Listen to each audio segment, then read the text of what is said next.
Get out and take that child with you, my husband yelled as he shoved me out of his luxury SUV into the freezing rain. His tires screeched against the wet pavement, splashing freezing water all over my coat as I shielded my 3-month-old baby in despair. Just when I thought my life was completely over, a sleek black BMW stopped right in front of me. A man stepped out, looked me directly in the eyes, and said with a voice choked by emotion that he had been looking for me for 25 years. My name is Madeline, and I am 33 years old. I work as a forensic accountant, pulling apart financial lies and corporate fraud for a living. But the biggest lie I ever encountered was the family I married into. Before I reveal what happened next, let me know where you are watching from in the comments below. Hit that like button and subscribe if you have ever been pushed to your absolute breaking point by a toxic family. Tonight was supposed to be a normal Friday evening, but it quickly became the breaking point of my life. My husband Trent and I were driving home from a disastrous family dinner at his mother's sprawling estate. Trent is a real estate developer whose ambition has always outpaced his actual bank account. His mother Beatrice spent the entire evening making passive-aggressive comments about my lack of pedigree. Beatrice comes from a family that prides itself on country club memberships and generational wealth, and she never missed an opportunity to remind me that I grew up in the foster care system. To her, I was just a nameless orphan who was dragging her son down. At the dinner table, Trent's sister Caroline and her husband Jamal had eagerly joined in the mockery. Jamal is the chief financial officer of Trent's real estate company. He is a highly educated African-American man with an Ivy League degree, and he knows exactly how to play the corporate game. But beneath his tailored suits and smooth, commanding voice, Jamal is deeply arrogant and unapologetically greedy. He spent the entire meal bragging about the elite investors they were courting, while intentionally making snide remarks about my career. He called my forensic accounting work glorified bookkeeping. I had bitten my tongue, knowing full well from a brief glance at their public filings that Jamal was aggressively hiding Trent's massive corporate liabilities. I stayed quiet to keep the peace for Trent's sake, but my husband did not defend me once. Instead, he sat there looking embarrassed that I was even at the table. The tension finally boiled over the moment we got into the SUV to leave. The rain was coming down in sheets, hammering against the windshield as we drove through the darkest stretch of the road. I asked Trent why he let his mother and Jamal speak to me like that, especially in front of our infant son Leo. Trent's hands tightened on the steering wheel, his knuckles turning stark white. Without warning, he slammed on the brakes so hard that the seatbelt violently bit into my shoulder. In the back seat, little Leo woke up and started crying in his car seat. Trent turned to me, his face twisted with a level of cruelty I had never seen before. He unbuckled his seatbelt, leaned roughly across my body, and shoved my passenger door wide open. The freezing wind howled into the warm cabin of the car. He grabbed my arm and pushed me toward the open door. I stumbled out into the torrential rain, my boots slipping on the slick black pavement. Before I could even process the shock of what was happening, he unbuckled Leo's car seat, pulled it out, and shoved my crying baby directly into my arms. "You are just a nameless orphan," Trent sneered, his voice easily cutting through the sound of the storm. "Stop dragging me down. I am stepping into the elite now, and I cannot have some nobody wife ruining my image. My company needs a real financial alliance, not a charity case." I stood there drenched and shivering violently, clutching my son tightly against my chest. "Trent, you cannot do this," I pleaded, the freezing rain mixing with the hot tears streaming down my face. "Leo is your son. He is your problem now," Trent spat back. He grabbed the heavy diaper bag from the back seat and chucked it straight into a deep, muddy puddle on the side of the road. "Call a cab, or walk. I do not care. Do not bother coming back to my house." He slammed the passenger door, hit the gas, and sped away. The red taillights of his SUV disappeared into the heavy downpour, leaving me stranded in the dark. The bitter cold seeped through my thin wool coat instantly. I hugged Leo's car seat as close to my body as possible, trying desperately to shield him from the biting wind. The water quickly soaked through my shoes, and my hands shook so violently I could barely maintain my grip on the plastic handle of the carrier. I looked around the empty, unlit road, panic rising thick in my throat. I had no car, my phone battery was nearly dead, and my husband had just discarded me and our child like we were worthless garbage. I dropped to my knees next to the ruined diaper bag, sobbing into the rain. Everything I had tried to build with Trent over the last few years felt like a cruel joke. I had tolerated Beatrice's elitist insults. I had ignored Jamal's shady financial conversations and arrogant smirks. I had endured Caroline's endless entitlement. I did it all because I wanted a real family, something I had craved every single day since I was a little girl in the foster system. But tonight proved that to them I was nothing but a disposable prop in their fake high society life. Just as the despair threatened to swallow me completely, twin beams of warm light pierced through the heavy rain. A pristine black BMW slowly approached through the storm. I scrambled to my feet, holding Leo tightly against my chest, unsure if I should flag the car down for help or run away. The luxury vehicle glided to a smooth stop, just inches from the muddy puddle where my diaper bag lay ruined. The heavy engine purred quietly. For a terrifying second, nothing happened. Then the driver's side door opened. A man stepped out into the torrential rain. He was older, perhaps in his early 60s, dressed in a bespoke charcoal suit that looked entirely out of place in this terrible weather. He held a large black umbrella, but he did not seem to care about the rain splashing against his polished leather shoes. He walked deliberately toward me. I took a step back, my heart pounding a frantic rhythm against my ribs. "Please," I started to say, my voice trembling uncontrollably from the cold. "I just need to get my baby out of the rain." But the man did not look at the car seat. He looked directly into my eyes. His expression was a complex mixture of absolute shock, overwhelming relief, and deep sorrow.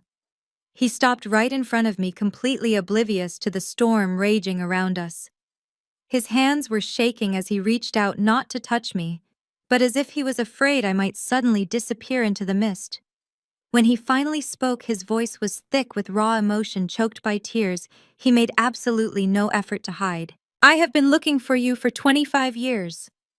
I took a ragged step backward, my boots scraping against the wet asphalt. My heart hammered wildly against my ribs. I tightened my grip around Leo's car seat, turning my body to shield him from this imposing stranger.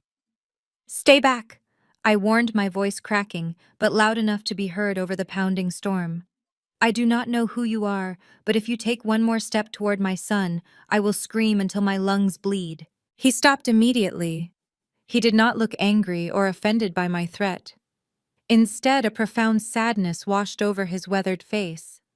He slowly raised his hands in a gesture of absolute surrender. He took one careful step sideways and extended his long arm, holding his large black umbrella directly over me and Leo. In doing so, he stepped entirely out of its protection. The freezing rain instantly plastered his expensive charcoal suit to his shoulders, but he did not even flinch. "You do not need to be afraid of me," he said, his voice deep and remarkably calm. "I am not here to hurt you. I am here to take you home. I do not have a home." I shot back, the fresh sting of Trent's betrayal burning in my chest. "And I do not know you." "My name is Richard Kensington," he said softly. The name hit me like a physical blow. Even as a supposedly nameless orphan, I knew exactly who he was. Everyone in the financial world knew. Richard Kensington was a titan of industry, a billionaire venture capitalist whose firm controlled billions of dollars in assets across the globe. He was a ruthless predator in the boardroom, a man who swallowed struggling companies whole. Yet here he was, standing in a muddy ditch off a suburban highway, letting the freezing rain soak him to the bone, just to keep an umbrella over my head. "I know you have no reason to trust a single word I say," Richard continued, reaching slowly into the inner pocket of his soaked jacket. "And considering you have my analytical mind, I know you prefer hard evidence over emotional stories. I will not waste your time with words while my grandson is freezing in the rain. Just look at this." He pulled out a small worn velvet box and a thick tamper, evident security envelope. He placed both gently on the top of Leo's plastic car seat, stepping back again to give me space. I stared at the items. My professional instincts, the very skills Trent and Jamal had mocked just an hour ago, kicked into high gear. I flipped open the velvet box first. Resting on a bed of faded silk was a heavy gold necklace. The pendant was a meticulously crafted crest, featuring a prominent letter K surrounded by an intricate pattern of roaring lions. All the breath left my lungs. My hand flew to my own neck. Tucked beneath my wet sweater resting against my collarbone was a tiny broken gold clasp. It was the only item I had been found with when I was abandoned at a fire station 33 years ago. The engraving on my broken clasp was an exact, flawless match to the roaring lions on the necklace in the box. It was the missing half of a puzzle I had spent my entire life trying to solve. Open the envelope, Richard urged gently, water streaming down his face. I picked up the thick envelope. The seal belonged to one of the most elite, highly secured genetics laboratories in the country, a facility known for handling complex corporate inheritance disputes. It was not a cheap online DNA kit. I ripped the seal open and pulled out the crisp medical documents. I bypassed the executive summary and let my eyes drop straight to the raw data at the bottom of the page. Probability of paternity, 99.99%. Tested parties, Richard Kensington and Madeline. My knees went weak. The numbers did not lie. They never did. I stared at the paper as the heavy raindrops threatened to blur the ink. I looked up at the billionaire standing in the storm, the man whose eyes were the exact same shade of piercing green as my own, the man who had just called Leo his grandson. You were stolen from me, Richard said, his voice finally breaking under the weight of decades of grief. It took me 25 years of hiring private investigators, navigating dead ends, and fighting corrupt adoption agencies to finally trace you here. I just got the lab results this morning. I drove straight to your husband's house, but I saw his SUV speed off. I followed him. I saw what he did to you. Richard's jaw tightened, a flash of pure, terrifying rage darkening his features. I saw him throw my daughter into the mud. I stood completely paralyzed. For 33 years I had believed I was unwanted. I had accepted the narrative that I was a burden, a charity case, who should be grateful for any scrap of affection. I had let Beatrice sneer at my lack of pedigree. I had let Jamal mock my background. I had let Trent treat me like a disposable stepping stone on his climb to the elite. But I was not a nobody. I was Madeline Kensington. I was the sole heir to an empire that could buy and sell Trent's pathetic real estate company before breakfast. The realization hit me like a surge of pure electricity. The shivering stopped. The despair that had been suffocating me just moments ago vanished, replaced by a cold, sharp clarity. I looked down at Leo. He had finally stopped crying and was looking up at me with wide, innocent eyes. For the first time since he was born, I did not feel terrified of how I was going to provide for him. I realized I now held the power to give him the world. Come with me, Madeline. Richard extended his hand. Let me take you and the boy to a warm, safe place. You never have to look at those people ever again. I looked at his outstretched hand. I looked at the gold necklace. Before I could say a single word, my phone buried deep inside my wet coat pocket began to vibrate. It did not just vibrate once. It buzzed violently, a relentless rapid-fire barrage of notifications that demanded immediate attention. I pulled the device out. The screen lit up through the darkness, illuminating the raindrops streaking across the glass. It was the family group chat. The same people who had just watched me get shoved into a storm were already launching their digital assault. Richard gently guided me toward the open door of the BMW. I climbed into the back seat, the thick heated leather instantly wrapping around me like a protective fortress. The heavy door clicked shut instantly, cutting off the howling wind and the freezing rain. Inside the cabin, the only sound was the quiet, powerful hum of the engine and the soft, rhythmic breathing of my son. Richard sat across from me. He reached into a hidden compartment and pulled out a thick cashmere blanket, draping it carefully over my shivering shoulders and tucking the edges around Leo. For the first time all night, my baby felt completely warm and safe. My phone vibrated violently against my wet leg. The screen lit up the dim interior of the car. It was the family group chat ironically named The Inner Circle. It was a chat Beatrice had created exclusively for Trent, Caroline, Jamal, and me, though I was rarely ever spoken to directly in it. Tonight, however, my phone was exploding with notifications. I pulled the device from my pocket. My thumb hovered over the screen. A part of me, the part that was still the traumatized, discarded wife, wanted to turn the phone off and hide. But the woman sitting in the back of a billionaire's private vehicle, the woman who had just discovered she was the sole heiress to the Kensington Empire, swiped the screen open. The messages were a masterclass in psychological manipulation. Beatrice had sent the first barrage of texts. "Stop throwing a tantrum, Maddie. Call an Uber and go somewhere quietly. Trent has to dine with Brittany's family tonight.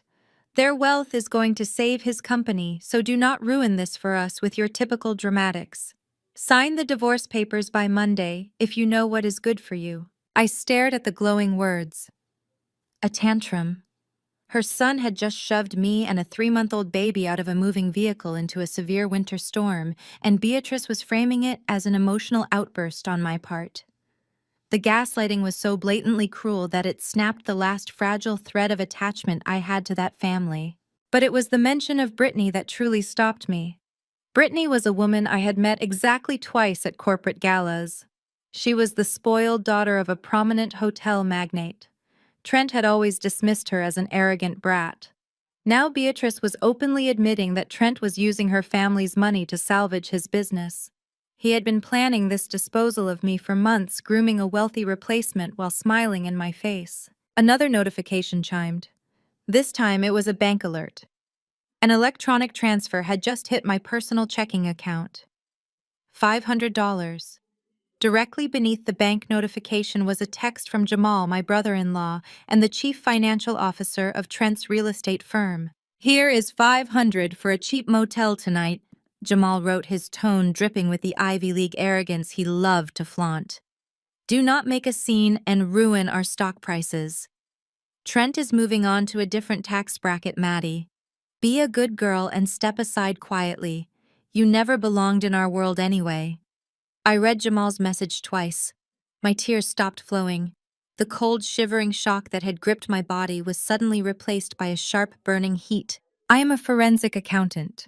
I spend my days tracking hidden assets, exposing offshore accounts, and destroying corrupt executives who think they are smarter than the paper trail they leave behind.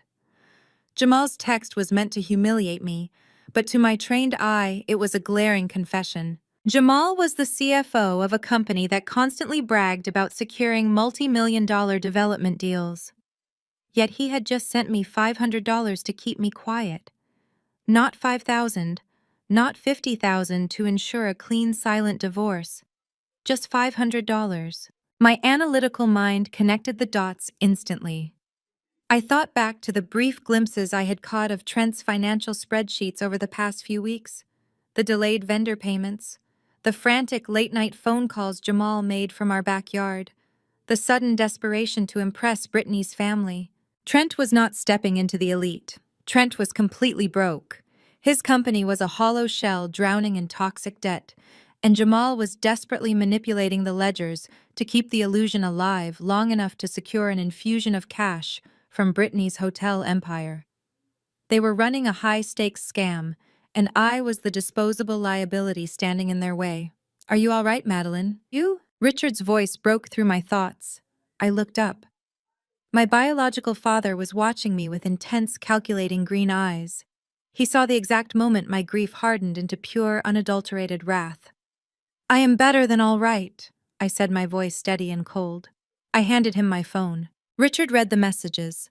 His jaw clenched tightly, a dangerous shadow falling over his face. The billionaire venture capitalist who routinely crushed rival corporations did not yell or curse. His anger was far more lethal than that. "Give me the word," Richard said with deadly calm, handing the phone back to me. "I will have my legal team freeze every asset tied to their names by morning. I will personally ensure Trent and his entire family are living on the streets before the week is over." I looked at the man who had spent 25 years searching for me. He had the power to wipe them out with a single phone call. But a quick, silent destruction was entirely too merciful for what they had just done to my son. They cared about status. They cared about their fake elite image. I wanted to dismantle their entire lives while they watched, unable to stop it.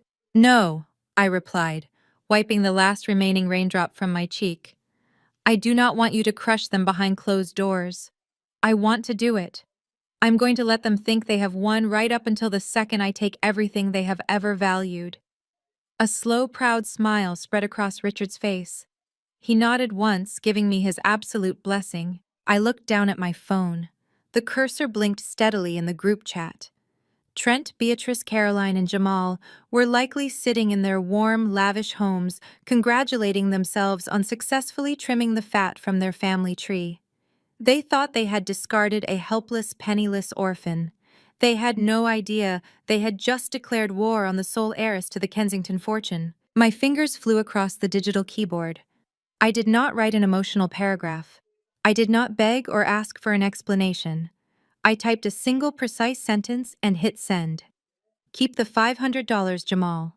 You are going to need every penny. The drive from the stormy suburban highway to the heart of New York was a blur of flashing city lights and rain-slicked streets. I sat in the back of the Maybach, watching the world outside through tinted bulletproof glass. The vehicle finally slowed as we approached a towering iron gate nestled in one of the most exclusive, heavily guarded enclaves of the city. Two men in dark tactical suits stepped out of a security booth verifying Richard's identity before the massive gate swung open in perfect, silent synchronicity. The Kensington estate was not a house. It was a fortress of absolute power.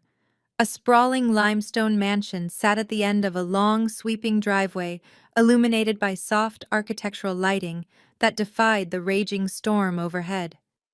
Trent always bragged about his modest five-bedroom suburban home, as if it were the pinnacle of high society.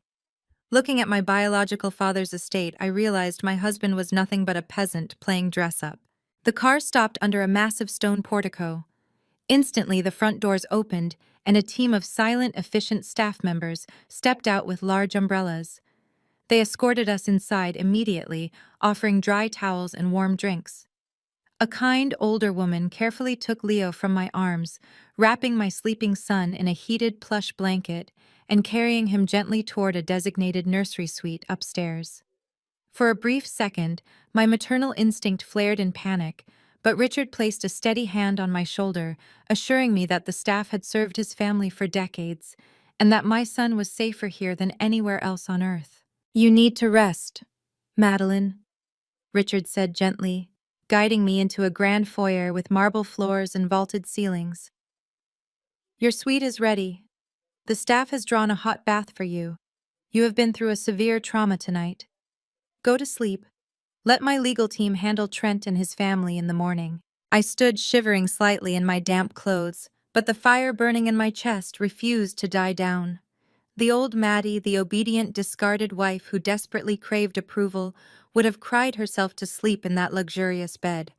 But that woman died the moment Trent shoved her into the freezing rain. "I do not want to sleep," I replied, my voice echoing clearly off the marble walls. "And I do not want to hide while your lawyers fight my battles. I am done playing the crying victim. I need a laptop, multiple monitors, and access to a high-speed secured internet connection. Right now." Richard stopped. He turned to face me, his piercing green eyes studying my hardened expression. He did not argue. He did not tell me to calm down or act rationally. Instead, a fierce, unmistakable pride flared in his gaze. He recognized the exact same relentless drive that had built his billion-dollar empire. "Follow me," he commanded. He led me down a long corridor lined with priceless artwork and into his private study. It was a massive soundproof room dominated by a wall of high-resolution monitors and a sleek mahogany desk. The setup rivaled the trading floors of Wall Street. I walked straight to the leather executive chair, sat down, and cracked my knuckles. My entire career as a forensic accountant had been built on finding the hidden truths that arrogant men tried to bury. Trent used to pat me on the head and tell me not to worry about his complex real estate deals. Jamal, with his Ivy League degree, used to laugh at my job, calling it tedious spreadsheet pushing for low-level clerks. They thought I was a naive little housewife. They forgot that I tracked dirty money for a living. I quickly logged into my secured investigative databases. I pulled up every public filing tax record and corporate registry linked to Trent's real estate development group. The screens lit up with thousands of rows of financial data shell company registrations and quarterly earnings reports. I started pulling the threads. I followed the money trail of the elite investor funds Jamal had been bragging about at dinner just hours ago. At first glance, the corporate filings looked immaculate. Jamal had constructed a sophisticated labyrinth of holding companies to make Trent's portfolio appear incredibly lucrative. To a casual observer or a standard auditor, Trent was a visionary developer sitting on millions of dollars in pristine commercial real estate. But I am not a standard auditor. I am the woman who washed Trent's clothes, organized his home office, and noticed the subtle, frantic shifts in his behavior over the last year. I cross-referenced the property valuation reports Jamal had submitted to their bank against the actual municipal tax assessments.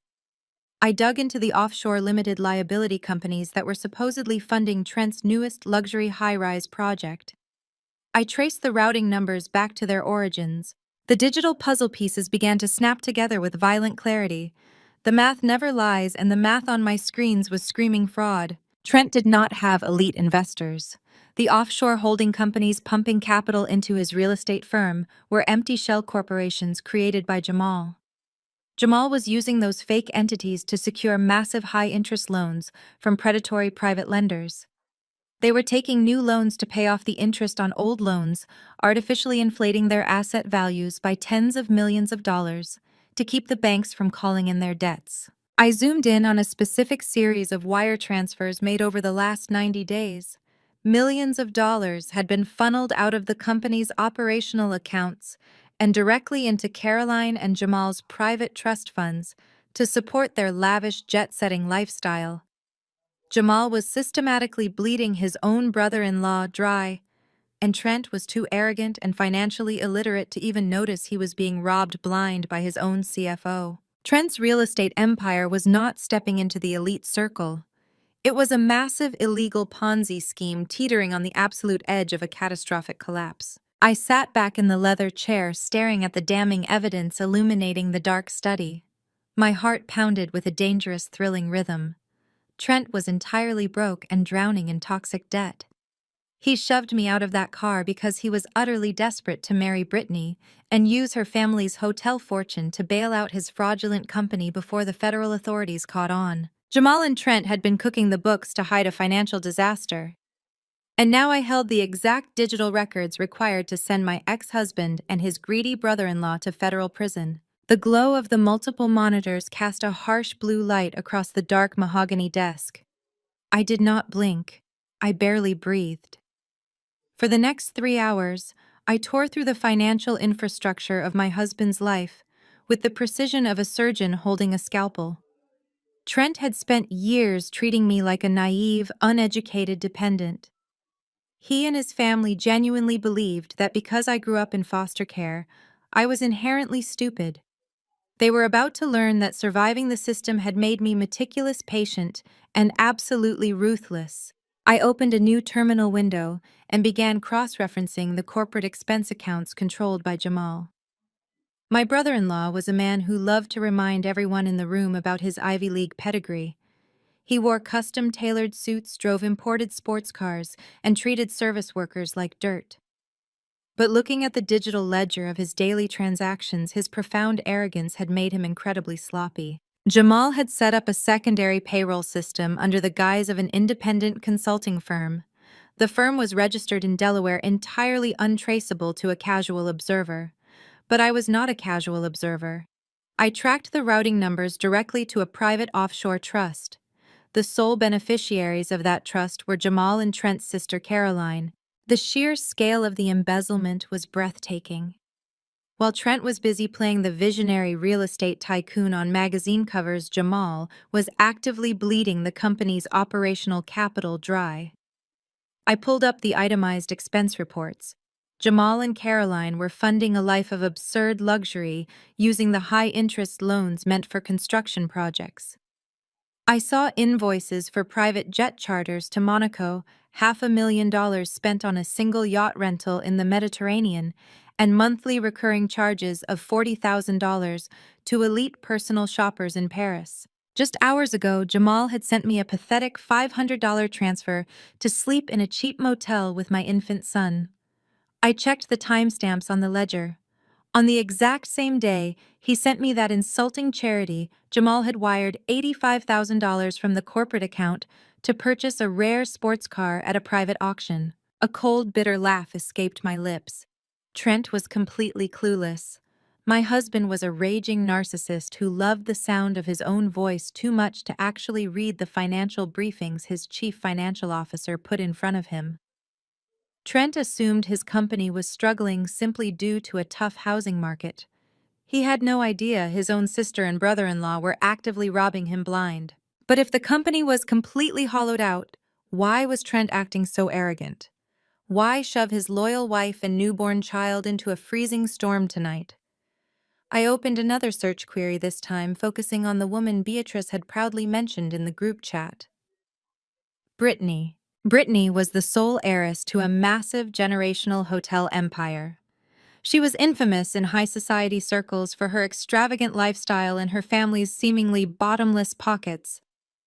I hacked into the public records of her family's latest corporate acquisitions. Suddenly, the entire twisted puzzle snapped together into one horrifying, perfectly clear picture.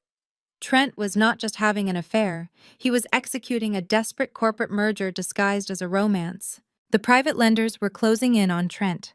The massive loans Jamal had secured were coming due, and the company accounts were empty. If Trent defaulted, the lenders would trigger an aggressive audit. Jamal's embezzlement would be exposed, and both men would face decades in federal prison for investor fraud. Trent needed a massive, immediate injection of liquid capital to pay off the debt and keep the illusion alive. Enter Brittany. Trent was faking his wealth, playing the part of a highly successful billionaire developer, all to seduce a hotel heiress. He needed to marry Brittany so he could quietly merge his sinking real estate portfolio with her family's massive hotel empire. Once the assets were mingled, he could use her family's clean money to secretly pay off his dirty debts. But Brittany's elite status-obsessed parents would never allow their daughter to marry a man who was tied down by a messy, prolonged divorce with a nobody from the foster system. Trent needed to be entirely free, unburdened, and legally single immediately. That was why Beatrice and Jamal were aggressively pushing me to sign the divorce papers right now.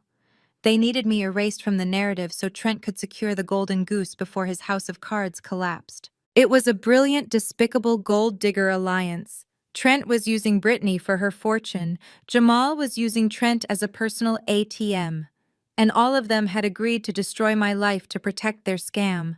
A soft knock broke my intense concentration. Richard walked into the study carrying 2 steaming mugs of black coffee. He set one down next to my keyboard and looked at the glowing screens. His sharp eyes scanned the highlighted spreadsheets and offshore routing numbers. He did not need me to explain the mechanics of the fraud. A man who built a venture capital empire recognized financial hemorrhage instantly. They are stealing from each other. Richard stated, his voice a low, dangerous rumble. Your husband is a fraud and his executives are parasites. They are drowning, I replied, picking up the coffee. The warmth seeped into my cold hands. Trent thinks marrying a hotel heiress will magically erase his debt. He shoved me out of a moving car tonight because I was the only obstacle standing between him and a multi-million-dollar bailout. Richard's jaw locked. He placed his hands on the edge of the mahogany desk, leaning in. Tell me what you need me to do, Madeline. I will crush them by dawn. Before I could answer, a sharp, piercing chime echoed from my laptop. A priority email had just bypassed my personal spam filters. I clicked the notification. The sender was listed as the senior managing partner of a ruthless, highly aggressive family law firm known for destroying spouses in high-profile divorces. The subject line read, "Urgent and confidential." I opened the message. The tone was completely devoid of professional courtesy. It was a brutal legal threat. Trent's lawyer demanded an emergency in-person meeting at 10 o'clock tomorrow morning. The email explicitly stated that if I did not show up ready to sign an uncontested divorce and accept a minimal severance, they would file an emergency injunction to seize full custody of Leo. They planned to claim I was suffering from severe postpartum psychosis, homeless, and entirely unfit to be a mother. They wanted to force my hand through pure intimidation. They thought I was sitting in a cheap motel crying over my broken marriage, terrified of losing my son. I looked at the blazing monitors displaying the undeniable proof of their federal crimes. I looked at the billionaire titan standing beside me, ready to unleash the full, devastating power of the Kensington fortune. A slow, genuine smile spread across my face. I moved my hand to the mouse-clicked reply and typed a single word. Agreed. The next morning, the storm had passed, leaving behind a cold, gray sky that perfectly matched my mood. I did not take the Maybach. Arriving in a multi-million-dollar luxury vehicle would instantly blow my cover. Instead, Richard arranged for one of his security team members to drop me off 2 blocks away in an unassuming, slightly dented sedan. I dressed carefully for the performance. I bypassed the racks of designer clothing Richard's staff had arranged in my suite overnight and dug back into my wet suitcase. I put on the same oversized, slightly faded gray sweater Trent always complained about, paired with plain jeans and scuffed boots. I tied my hair into a messy bun and skipped makeup entirely, allowing the dark circles under my eyes to remain prominent. I needed them to see exactly what they expected to see: a broken, exhausted, terrified woman. The meeting location Trent's lawyer had chosen was a deliberate psychological attack. It was a run-down, greasy spoon diner on the outskirts of the city, a place with flickering neon signs, cracked vinyl booths, and a permanent smell of old frying oil. It was exactly the kind of place Beatrice would never set foot in unless she was trying to make a point. The point was clear: this was where I belonged. This was my level, not their elite world. I walked through the rusted glass door. The bell above jingled weakly. I spotted them immediately in a corner booth near the back. Trent sat stiffly, wearing a crisp, tailored navy suit that looked utterly ridiculous against the peeling wallpaper. Beatrice sat beside him, clutching her designer handbag against her chest, as if she feared the very air in the diner might contaminate it. Across from them sat a sharp-featured man with slicked-back hair, the ruthless family lawyer. I walked over slowly, keeping my head slightly bowed, my shoulders slumped. I slid into the sticky vinyl booth opposite them. No one offered a greeting. "You look terrible, Madeline," Beatrice said immediately, her voice dripping with absolute disdain. Her eyes swept over my faded sweater. "It is frankly embarrassing that my son was ever associated with someone who lets herself go like this." I kept my eyes focused on the scuffed table, forcing my hands to tremble slightly. "I did not get much sleep," I whispered, playing the part flawlessly. Trent scoffed, leaning back and crossing his arms. "We do not have time for a pity party, Maddie. I have a very busy schedule today, and I want this handled quickly and quietly." The lawyer did not waste a single second.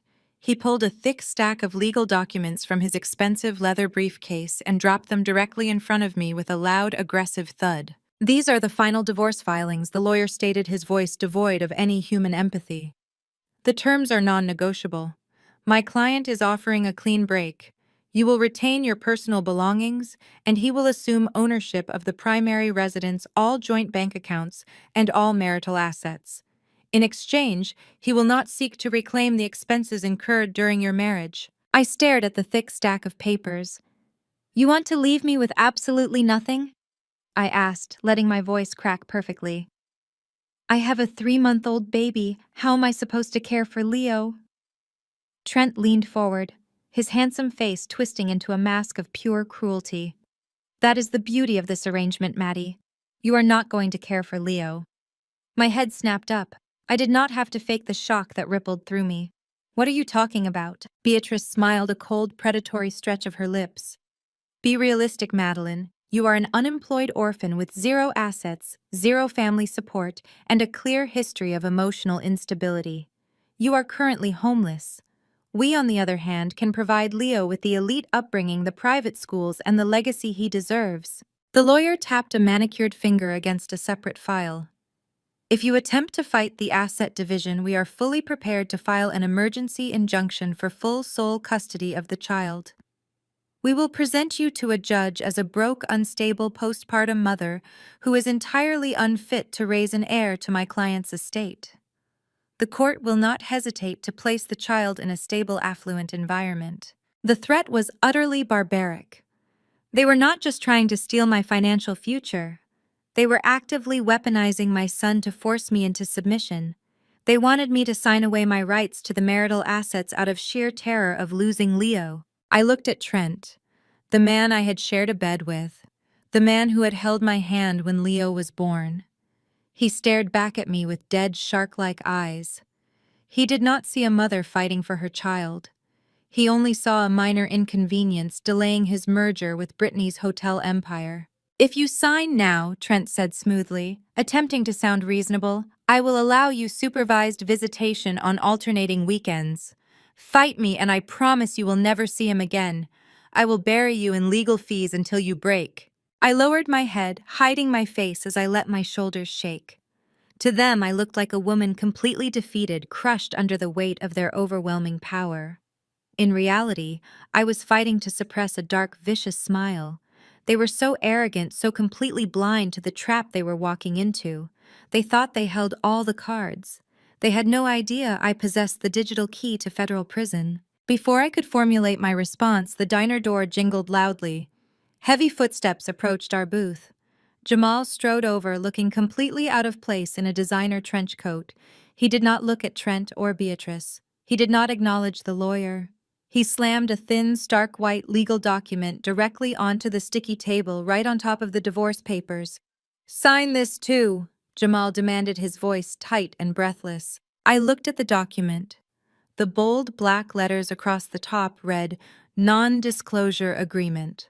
I stared at the stark white paper resting on the sticky diner table. Jamal slid into the booth next to the lawyer, smoothing the lapels of his expensive designer trench coat. He looked at me with an expression of profound pity, the kind of look a person gives a stray dog they are about to kick into the freezing street. Listen to me very carefully. Jamal began, folding his manicured hands together on the table. I am stepping in to do you a massive favor today. Trent wants to leave you with absolutely zero, but I convinced him that throwing the mother of his child onto the street is bad for our corporate optics. So I am offering you a lifeline. I kept my eyes wide and fearful, maintaining the illusion of a completely broken woman. A lifeline, I repeated, letting my voice drop to a fragile, shaky whisper. Jamal tapped his finger against the heavy, bold print of the non-disclosure agreement.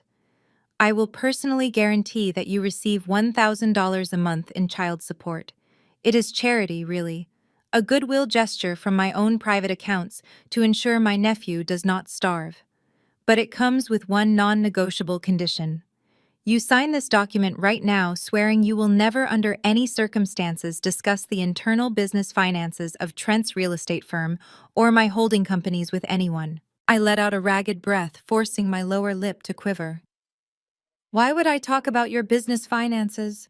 I asked, playing the naive, discarded housewife to absolute perfection. Jamal chuckled, a condescending, arrogant sound that grated against my ears. Exactly. You grew up bouncing around the foster care system. You have zero background in high-level economics. You barely know the difference between a basic checking account and a corporate trust. But you spent years lingering around our home offices, pouring our coffee, and listening to our private conference calls. You might have overheard a few financial terms or venture capital strategies that you simply do not understand. Beatrice scoffed from across the table, wrinkling her nose as she looked at my faded gray sweater. She probably thinks a delayed vendor payment is a massive crisis. The girl is entirely uneducated in elite wealth management. She lacks the pedigree to comprehend what we do. Precisely, Jamal agreed, not taking his sharp eyes off me. We cannot have an angry, discarded ex-wife running to the press or a family court judge spewing misunderstood financial jargon and causing an unnecessary public relations headache right before our major corporate expansion. So you take the $1,000 a month, you sign the silence agreement, and you disappear. If you breathe a single word about our corporate ledgers to anyone, the contract stipulates that you owe us $5 million in defamation damages. The sheer audacity of his demand was breathtaking. Jamal was actively embezzling millions of dollars from his own brother-in-law, hiding toxic debt behind offshore shell companies, and using predatory loans to fund his lavish lifestyle with Caroline. He was terrified that I might have noticed his sloppy paper trail during my time living in their house. He honestly thought $1,000 a month in fake charity would buy my silence and protect his federal crimes. I needed to give them the exact reaction they expected. I needed them to believe they had completely crushed my spirit so they would not double-check my actions. I gasped loudly, letting my breath hitch in my throat. I brought my hands up to my face, allowing tears to spill over my cheeks and drop onto the table. I began to hyperventilate, shaking my head frantically as I looked between Trent and Jamal in sheer fabricated terror. "Please," I sobbed, leaning forward and letting my voice break. "Please, Trent. Do not take Leo away from me. I will do whatever you want. Just please do not let them take my baby. I cannot fight you in court. I do not have any money." Trent leaned back against the vinyl booth, a look of ultimate triumph washing over his handsome, selfish face. "Then stop making this difficult, Maddie. Sign the papers and get out of my sight." I reached for the expensive pen the lawyer had placed on the table. My hands were trembling so violently that I dropped it twice. The lawyer rolled his eyes in pure disgust, pushing the pen back toward my trembling fingers with a heavy sigh of annoyance. I grabbed the pen and pulled the thick stack of divorce filings toward me. Crying heavily, I hastily scribbled my signature on the asset division pages. I made sure my tears actually fell onto the paper, smudging the blue ink slightly for added dramatic effect. I signed away the house. I signed away the joint bank accounts. I legally agreed to walk away with nothing but my personal belongings. As I reached the bottom of the pile, I grabbed the non-disclosure agreement Jamal had brought. I sobbed louder, wiping my eyes with the back of my sleeve, creating a chaotic, frantic scene of pure desperation. In my feigned hysteria, I shoved the entire messy stack of signed divorce documents directly into the lawyer's chest, letting the papers slide and scatter across his expensive suit. Tucked neatly at the very bottom of that messy, chaotic pile was Jamal's non-disclosure agreement. It was completely blank. I had deliberately avoided putting a single drop of ink on the signature line. The lawyer, annoyed by my dramatic outburst and eager to leave the greasy diner, hastily gathered the scattered documents. He tapped them into a neat stack and shoved them straight into his leather briefcase without reviewing the final pages. They were so blinded by their own arrogance and my theatrical breakdown that they did not even bother to check if I had actually signed the corporate silence clause. Trent stood up, buttoning his tailored navy jacket. He looked down at me with an expression of absolute victory. Good Trent said, a cruel smirk playing on his lips. "Now I can finally focus on my real future. You should check the society pages this weekend, Maddie. I am officially merging my real estate empire with Brittany's Family Hotel Group. We are hosting a massive engagement gala at the Ritz-Carlton on Saturday night. Hundreds of elite investors will be there." Beatrice stood up next, smoothing her designer coat with a satisfied sigh. "It is going to be the social event of the season. Thank goodness we finally trimmed the dead weight from our family tree before the cameras arrived." They turned and walked toward the diner exit, Jamal and the lawyer trailing right behind them. They walked out into the cold gray morning, completely convinced they had just destroyed a helpless, uneducated orphan. They thought they had secured their wealth, protected their fraudulent secrets, and paved their way into high society. I sat alone in the sticky vinyl booth, listening to the chime of the door closing behind them. The tears on my cheeks dried instantly. My trembling hands became perfectly steady. I looked out the diner window, watching Trent's luxury SUV pull out of the parking lot. He was heading straight toward a massive engagement gala to celebrate a billionaire merger that did not actually exist. I watched Trent's luxury SUV disappear into the gray morning traffic, taking my toxic past with it. The second his taillights vanished around the corner, my posture changed. My slumped shoulders straightened. The fabricated trembling in my hands ceased entirely. I pulled a rough paper napkin from the metal dispenser on the table, wiped the smudged mascara and fake tears from my face, and stood up from the sticky vinyl booth. I walked out of the diner, the rusted bell jingling above the door one final time. The cold wind bit at my face. But I did not feel the chill. I felt absolute razor-sharp focus. The helpless weeping mother they thought they had just defeated was gone forever. 2 blocks down the road, parked discreetly behind an abandoned storefront to avoid unwanted attention, was the black Maybach. The driver, a mountain of a man in a dark suit, stepped out immediately and opened the heavy rear door for me. I slid into the luxurious heated cabin. The contrast between the greasy spoon diner I had just left and the multi-million-dollar mobile fortress I now occupied was poetic. It was the physical representation of the massive shift in power that Trent and his family were completely blind to. Richard Kensington was waiting for me. He sat perfectly still, an imposing figure reviewing a tablet, but his piercing green eyes snapped up the moment the heavy door clicked shut, sealing out the noise of the city. He looked at my faded, oversized sweater and my messy hair, his jaw tightening slightly at the sight of the deliberate humiliation I had endured. "Did they hurt you, Madeline?" he asked, his voice low and dangerous, carrying the quiet threat of a man who could ruin entire lives with a single phone call. "Only their own egos," I replied, reaching into my coat pocket. I pulled out the stark white folded document and tossed it onto the pristine leather console between us. The non-disclosure agreement Jamal had tried to force down my throat. Richard picked it up, scanning the heavy legal print with the trained eye of a corporate veteran. He flipped directly to the signature page.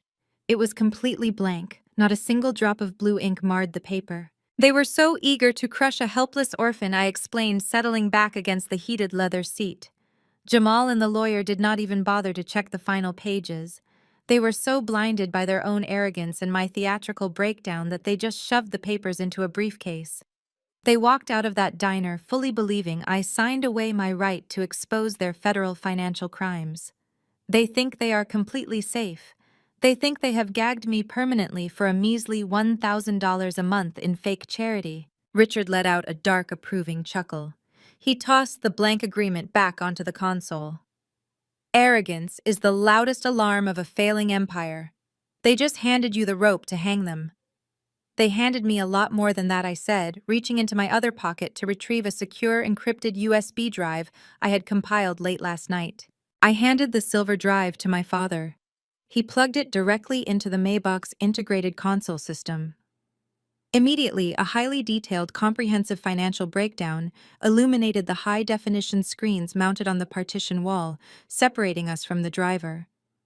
It was not Trent's real estate portfolio. It was the complete, unvarnished corporate ledger of the hotel empire owned by the family of his new fiancée, Brittany. "Trent thinks he just hit the jackpot." I began pointing to the sprawling red numbers dominating the digital display. "He shoved me out of his car into a freezing storm because he desperately needs Brittany's family money to pay off the toxic loans Jamal has been hiding. Beatrice is already bragging on the group chat about how this elite merger is going to secure their high society legacy. They think they are marrying into unlimited capital." Richard analyzed the spreadsheets with the terrifying speed of a seasoned corporate predator. His eyes darted across the liability columns, instantly digesting the massive financial hemorrhage presented before him.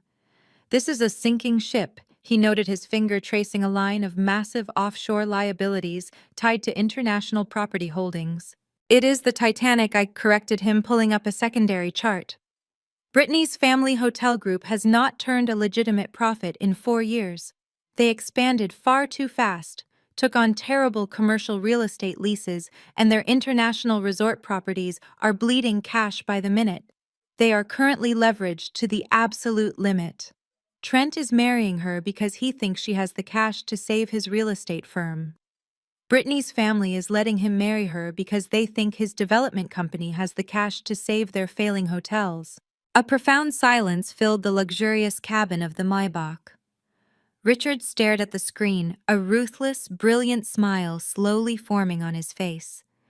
It was the smile of a billionaire who had just spotted the perfect kill. The absolute irony of the situation was staggering. "They are 2 drowning people," Richard observed, his voice dripping with dark amusement. "And they are both secretly trying to use the other as a life raft." "Exactly," I said, leaning forward, feeling the adrenaline surge through my veins. "When they officially merge their assets this weekend, they are not going to save each other. They are going to instantly double their toxic debt. They are willingly locking themselves inside a burning building, handing each other the keys and cheering while the roof caves in. But I do not want them to just burn down. Eventually, I continued the fire in my chest roaring to life. I want to hold the match. I want them to stand in the middle of their glittering high society engagement gala at the Ritz-Carlton on Saturday night, surrounded by all the elite friends Beatrice cares so much about, and realize they have absolutely nothing. I want them to look at the woman they threw in the mud and realize she controls their entire existence. I want to strip away every ounce of their fake status and leave them financially gutted in front of everyone they are trying to impress. Richard met my gaze. The raw power radiating from him was palpable. He did not question my anger. He did not ask me to show mercy or take the high road. He understood that some betrayals require absolute calculated destruction. "Tell me what you need," Madeline Richards said, leaning back in his seat. "Kensington Holdings has limitless capital. We control hedge funds, asset management portfolios, and private equity firms across the globe. Name your weapon. I will give you whatever you need to execute them." I did not hesitate. I had mapped out this corporate execution down to the very last decimal point. I looked my billionaire father directly in the eyes. "Dad, I need you to buy the debt of Brittany's hotel empire," I commanded, my voice sharp as broken glass. "All of it. Now." The executive boardroom of Kensington Holdings occupied the entire top floor of a sleek glass skyscraper in Manhattan. The walls were entirely transparent, offering a dizzying panoramic view of the city skyline, a constant visual reminder that everyone inside this room operated far above the rest of the world. I stood at the head of a massive custom-built obsidian table surrounded by 12 of Richard's most aggressive elite financial analysts. They were the sharks of Wall Street, men and women who dismantled corporations before their morning coffee. And today I was leading the feeding frenzy. Richard sat to my right, silent and imposing, letting me direct his empire. The massive screens lining the far wall displayed the real-time corporate structure of the Vanguard Hotel Group, the generational empire owned by Brittany's family. "They are heavily leveraged in international commercial real estate," I explained, pointing a laser at the fluctuating red columns on the main screen. "They expanded into European and Asian resort markets right before global tourism took a massive hit. Their occupancy rates are down 40%, but their overhead has doubled. They are currently drowning in over $600 million of high-interest short-term debt." A sharp-featured woman named Evelyn Richards, top acquisitions manager, tapped her stylus against her tablet. "Their primary creditors are a consortium of 3 private equity firms. Those firms are nervous. If Vanguard misses their next quarterly payment, they will trigger a massive default cascade. Then we make the creditors an offer they cannot refuse," I said, my voice steady, cutting through the low murmur of the room. "We buy the debt. All of it. We offer to purchase the Vanguard loans at an 8% premium above market value. The creditors will take the guaranteed cash over the risk of a messy, prolonged bankruptcy proceeding." Evelyn looked at Richard for confirmation. He did not hesitate. He simply nodded once. The room immediately exploded into a flurry of hyper-focused activity. Keyboards clattered, phones were dialed, and multi-million-dollar wire transfers were initiated with terrifying speed.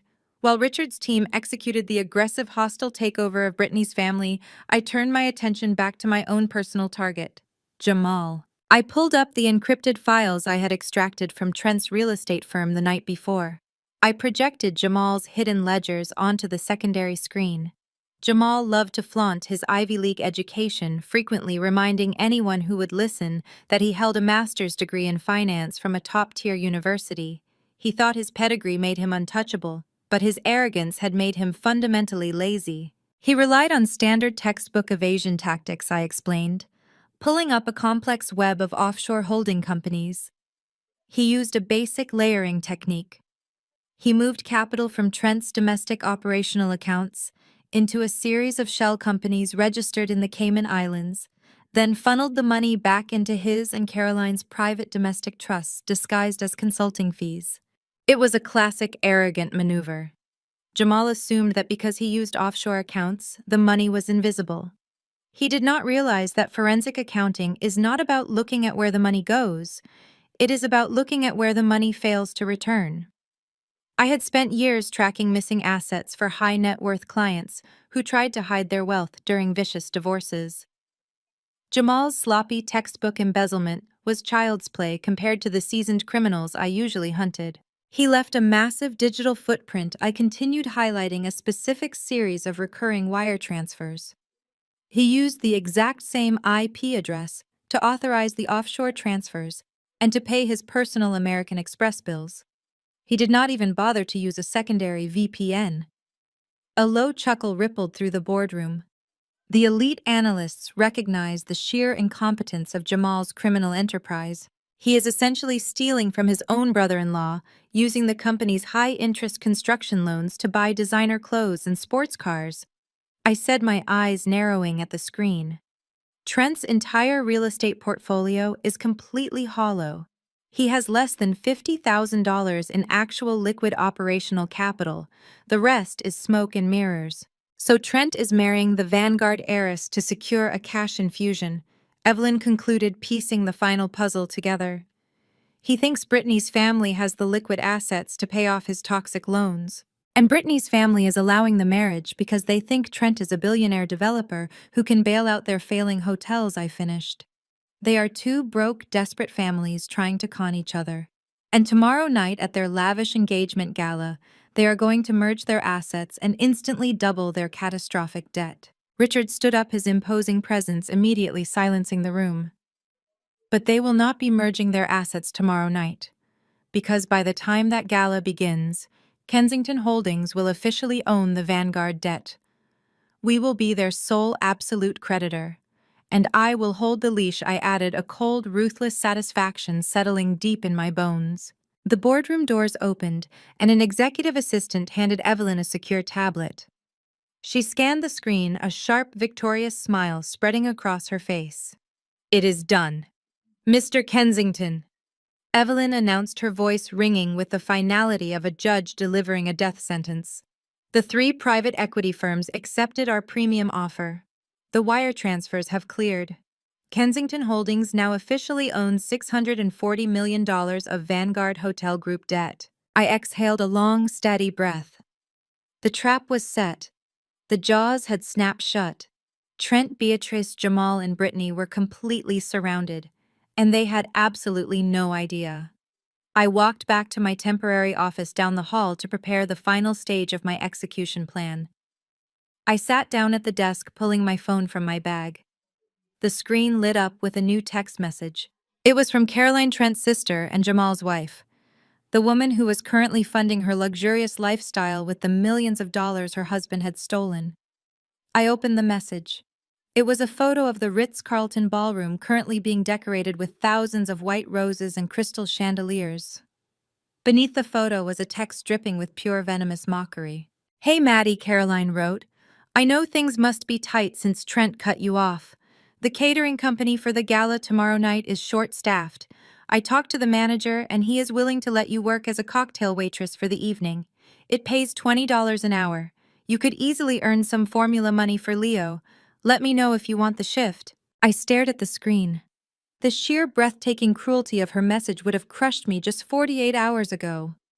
Now it only fueled the inferno burning inside me. I did not reply. I simply locked my phone, opened a secure encrypted email server, and began attaching the undeniable proof of Jamal's federal crimes.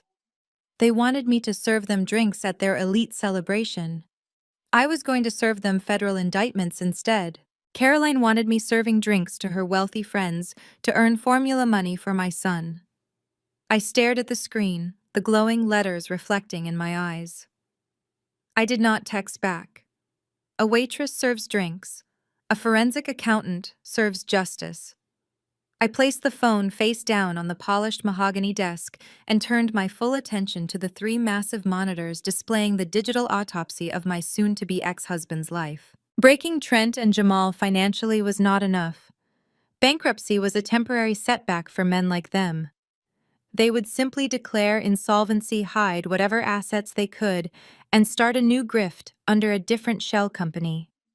They needed to be locked in a federal penitentiary where their elite degrees and country club memberships meant absolutely nothing. I opened a secure encrypted file compilation program. I titled the primary folder Project Icarus. First, I focused on Jamal. I extracted the complete transaction history of his fake Delaware consulting firm. I attached the corresponding offshore wire transfer receipts highlighting the exact internet protocols that linked the Cayman Island accounts directly to Jamal's personal laptop. I did not just stop at the corporate theft. I cross-referenced Jamal's personal tax returns with the lavish purchases he and Caroline had been making over the past 3 years. The chartered yachts, the designer bags, the luxury vehicles. None of it had been declared as income. It was blatant, undeniable tax evasion. Jamal had been so confident in his superiority, so certain that no one would ever dare look closely at his books, that he had essentially drafted his own federal indictment. Every time he mocked my background, he was blinding himself to the fact that I possessed the exact skills required to dismantle his entire existence. Next, I moved to Trent. My husband loved to play the visionary chief executive, but he was legally responsible for every single document his company filed. I pulled the quarterly investor reports Trent had personally signed and submitted to his private equity lenders. I placed them side by side with the actual dismal municipal tax assessments of his properties. The gap between the fictional value he reported and the actual value of the real estate was staggering. He had inflated his assets by nearly $40 million to secure those loans. That was textbook wire fraud and bank fraud. He had knowingly deceived financial institutions across state lines. Even if he tried to blame Jamal for the embezzlement, Trent's own signature was on the fraudulent loan applications. They were chained together in this sinking ship, and I was wrapping the chains tightly around their ankles. A soft knock at the door interrupted my intense focus. A tall, sharp-suited man walked in. He introduced himself as Donovan, the head of Kensington Holdings' internal legal division, and a former federal prosecutor. Richard had sent him to ensure my whistleblower submission was completely bulletproof. Donovan pulled up a chair next to me and spent the next hour reviewing the compiled data in total silence. He traced my digital pathways, validating every connection I had made between the offshore accounts and the fraudulent domestic loans. When he finally finished, he leaned back in his chair, genuinely impressed. He told me that he had seen entire teams of federal agents take 6 months to build a case this tight. I had done it in a matter of hours. Donovan explained the mechanics of the drop. If we simply handed the files to the local police, Trent and Jamal might have enough high society connections to delay the investigation or bury the evidence. We needed to bypass the local authorities entirely and strike directly at the federal level. We packaged the dossier into 2 separate, heavily encrypted files. The first file detailing the severe tax evasion, the undeclared luxury assets, and the offshore money laundering was addressed to the Criminal Investigation Division of the Internal Revenue Service. The federal tax authorities do not care about your social status or your pending hotel merger. They only care about unpaid taxes, and Jamal owed them millions. The second file was even more lethal. It contained the fraudulent investor reports, the inflated property valuations, and the fake holding companies used to secure the predatory loans. This file was addressed to the Enforcement Division of the Securities and Exchange Commission. The federal regulators are absolutely ruthless when it comes to corporate executives lying to investors and banks. When they saw the sheer scale of Trent's deception, they would not just send a warning letter. They would secure federal warrants, freeze all operational accounts, and send a tactical raid team to seize every physical server in Trent's office. Donovan helped me route the submissions through a series of anonymous proxy servers located in Eastern Europe. The origin of the leak would be completely untraceable. Trent and Jamal would never know it was the woman they shoved into the rain who pulled the trigger. They would just wake up to federal agents kicking down their doors. I checked the time. It was late Thursday afternoon. By the time the federal agencies opened the files on Friday morning, verified the explosive evidence, and secured the necessary emergency warrants from a federal judge, it would be Saturday. The timing was poetry.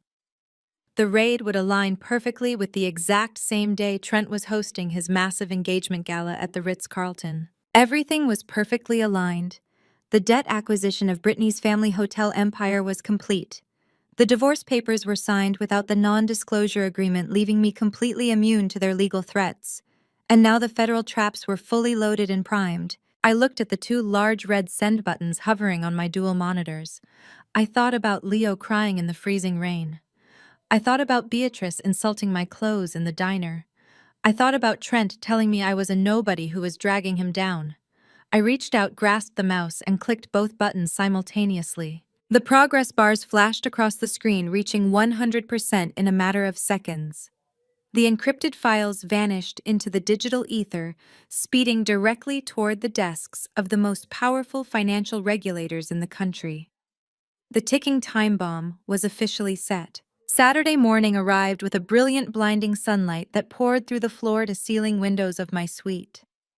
The violent storm that had defined the past few days was completely gone, leaving the New York skyline looking sharp and pristine. I stood by the glass, looking out over the city, feeling a profound sense of absolute calm. The frantic, terrified woman who had been shoved out of a moving vehicle was dead. The woman standing in her place was well-rested, highly caffeinated, and ready to orchestrate a financial execution. I walked into the adjoining nursery to check on Leo. My son was sound asleep in a custom mahogany crib, watched over by a dedicated night nurse, who smiled warmly as I entered. I brushed a gentle hand over his soft cheek. Trent and Beatrice had threatened to use my lack of resources to tear him away from me. They had banked on my poverty and my supposed mental instability. Looking at my son resting safely behind the heavily guarded walls of a billionaire estate, I knew they would never lay a single finger on him again. I kissed his forehead and walked back into my suite to prepare for war. Richard was already waiting for me in the private sitting area down the hall. He had not just ordered a simple breakfast. He had summoned an entire army of the most exclusive fashion stylists, hair technicians, and makeup artists in the city. Racks of breathtaking haute couture gowns lined the room alongside rows of sparkling high-end jewelry secured by a private guard. For the entirety of my marriage, Trent had dictated my appearance. He constantly criticized my wardrobe, telling me my practical clothes were embarrassing and that I lacked the innate elegance required to stand beside a successful real estate developer.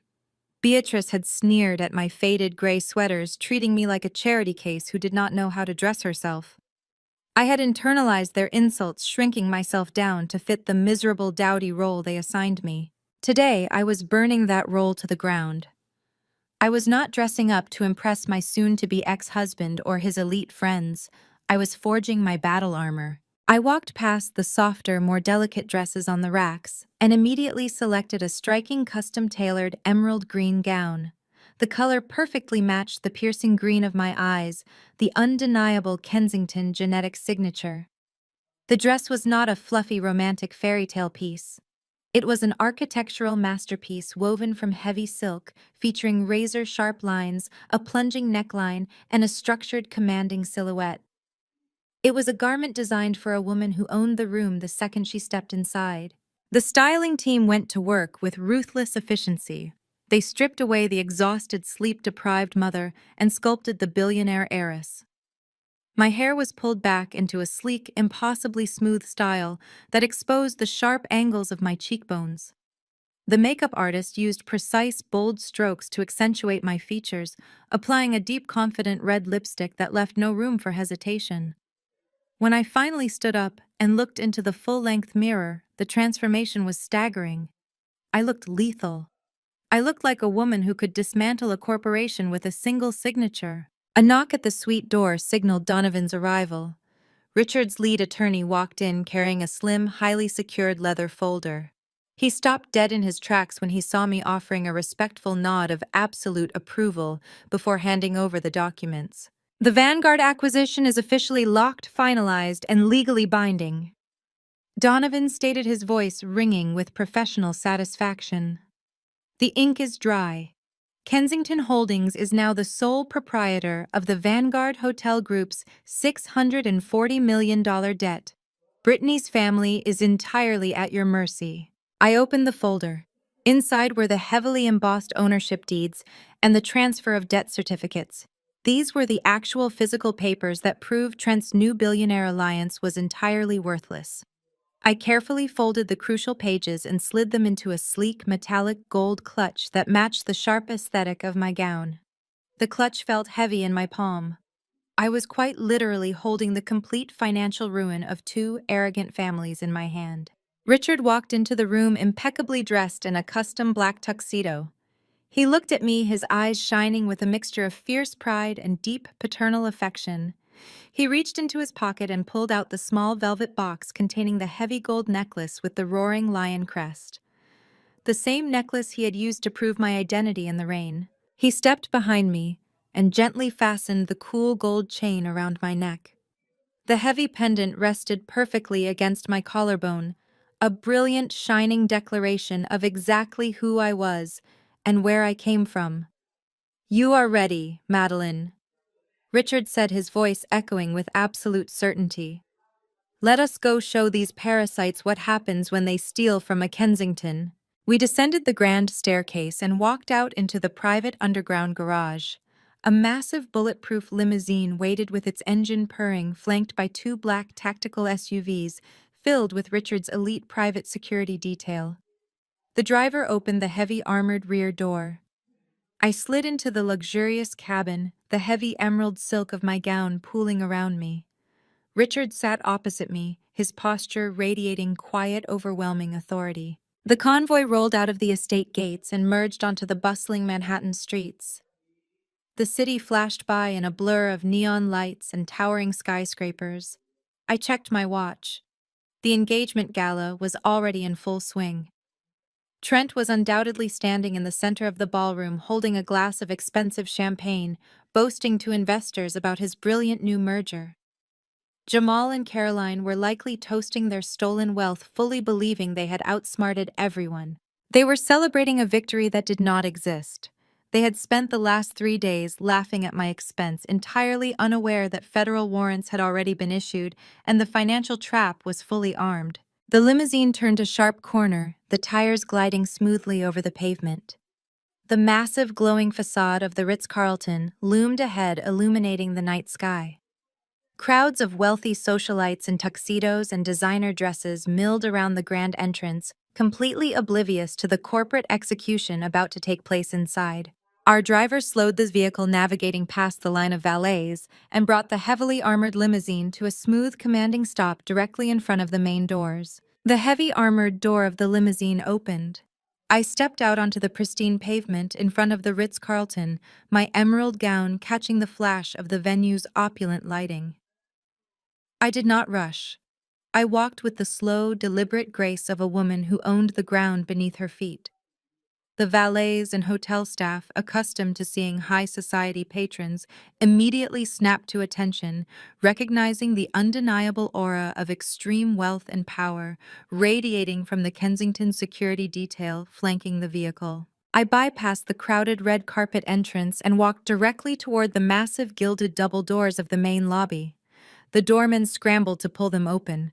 The air inside was thick with the scent of expensive perfume and massive floral arrangements.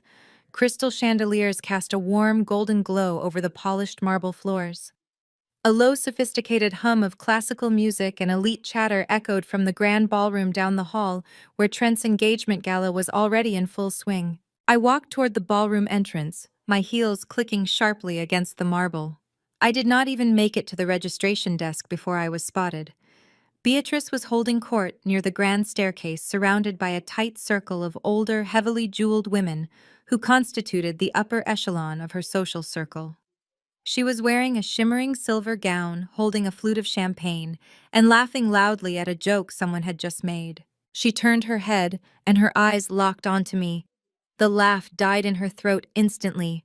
Her glass paused mid-air. For a split second, I saw raw, unadulterated shock register on her face. She took in the custom haute couture gown, the immaculate styling, and the heavy gold Kensington crest resting against my collarbone. But Beatrice's deeply ingrained arrogance quickly overrode her initial surprise. Her shock warped back into the familiar vicious disdain she had always reserved for me.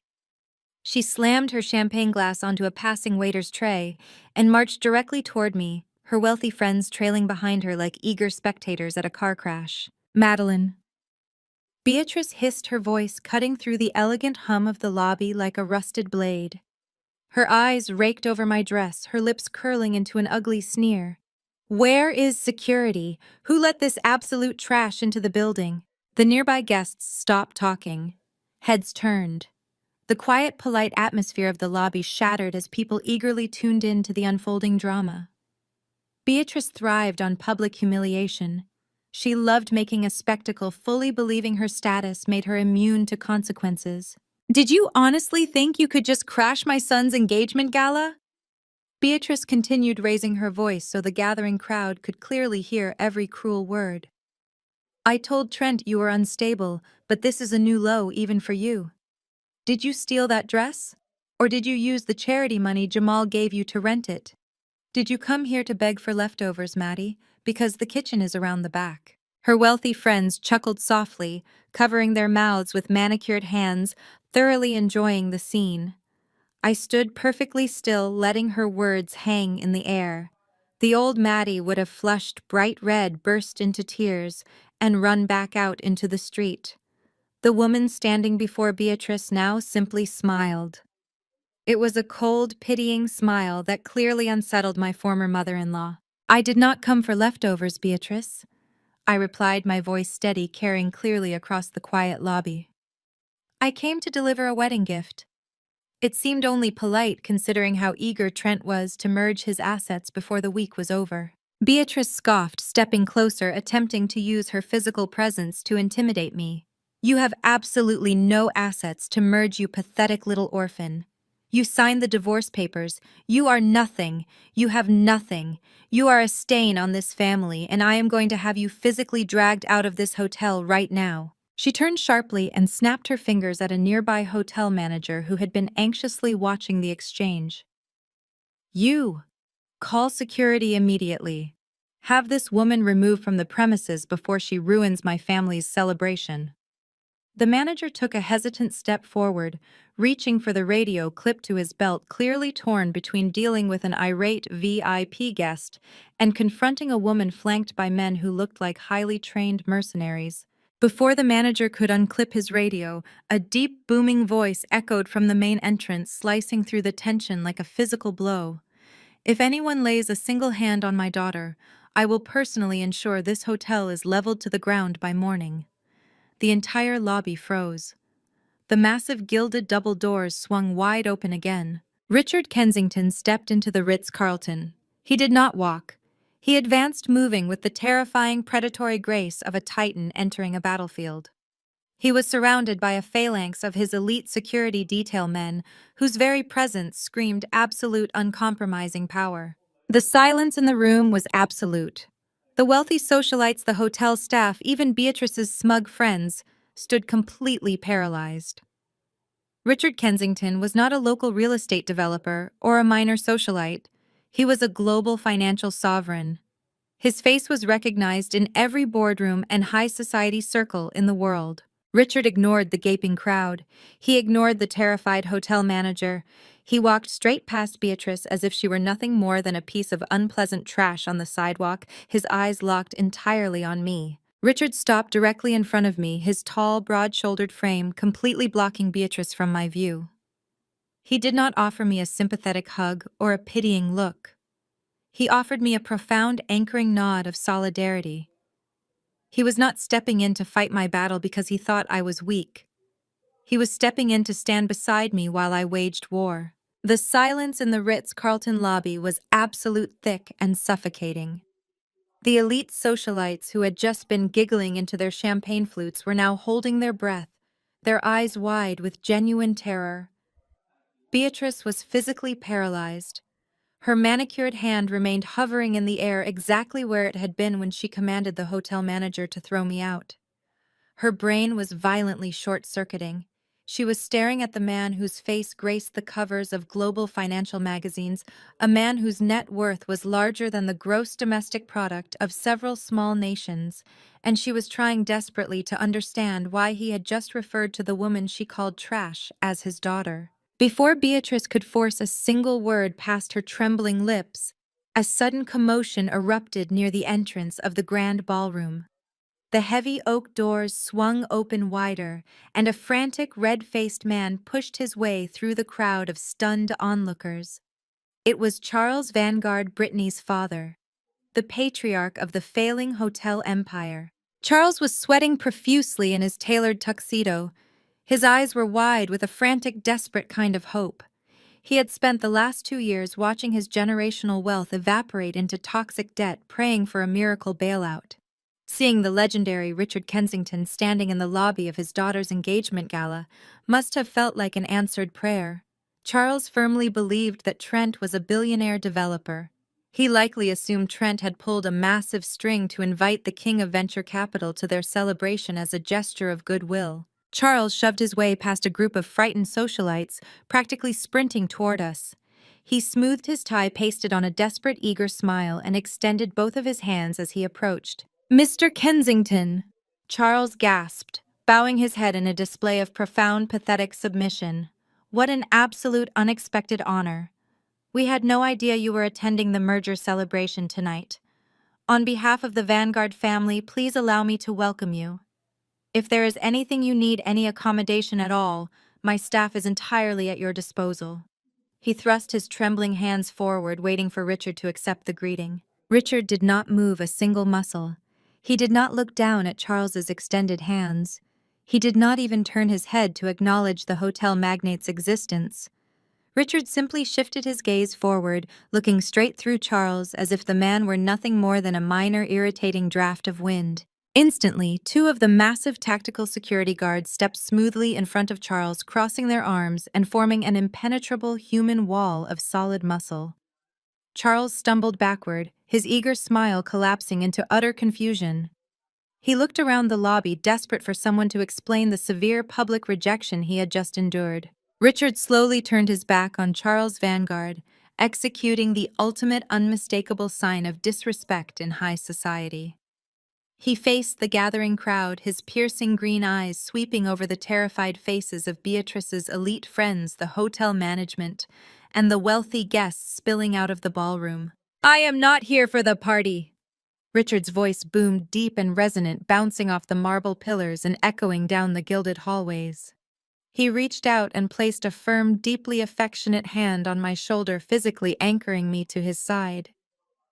"I am here to escort my daughter," Richard announced, his tone ringing with absolute, uncompromising authority. "Madeline Kensington, the sole heiress to the Kensington Empire." The words dropped into the lobby like a live grenade. The physical reaction of the crowd was instantaneous. A collective sharp gasp sucked the air right out of the room. The wealthy women flanking Beatrice physically shrank away from her, taking large, panicked steps backward to distance themselves from the woman who had just publicly humiliated a multi-billionaire's only child. Beatrice actually swayed on her feet. All the color drained from her face, leaving her heavily contoured cheeks looking hollow and ashen. Her mouth opened and closed in rapid succession, but her vocal cords completely failed her. She stared at the heavy gold crest resting against my collarbone, the undeniable ancient symbol of the Kensington bloodline. I could practically see the horrifying realization crashing through her mind. For 3 years she had relentlessly tormented me. She had mocked my background, insulted my intelligence, and treated me like disposable garbage. She had just bragged about trimming the dead weight from her family tree. Now she was staring at the undeniable truth that she had just thrown away the most powerful, unimaginably wealthy connection her pathetic family would ever possess. At that exact moment, the crowd near the ballroom doors parted. The classical music inside had completely stopped, replaced by a tense, nervous murmuring. Trent stepped out into the lobby. He was wearing a pristine, custom-tailored tuxedo, playing the role of the triumphant, wildly successful groom to absolute perfection. He carried a crystal flute of vintage champagne in his right hand, a smug, arrogant smile plastered across his handsome face. He had clearly heard the sudden silence outside the ballroom and had come out to see what was causing the delay in his perfect, fraudulent evening. Trent walked a few steps forward, looking annoyed by the disruption. Then his eyes landed on the center of the lobby.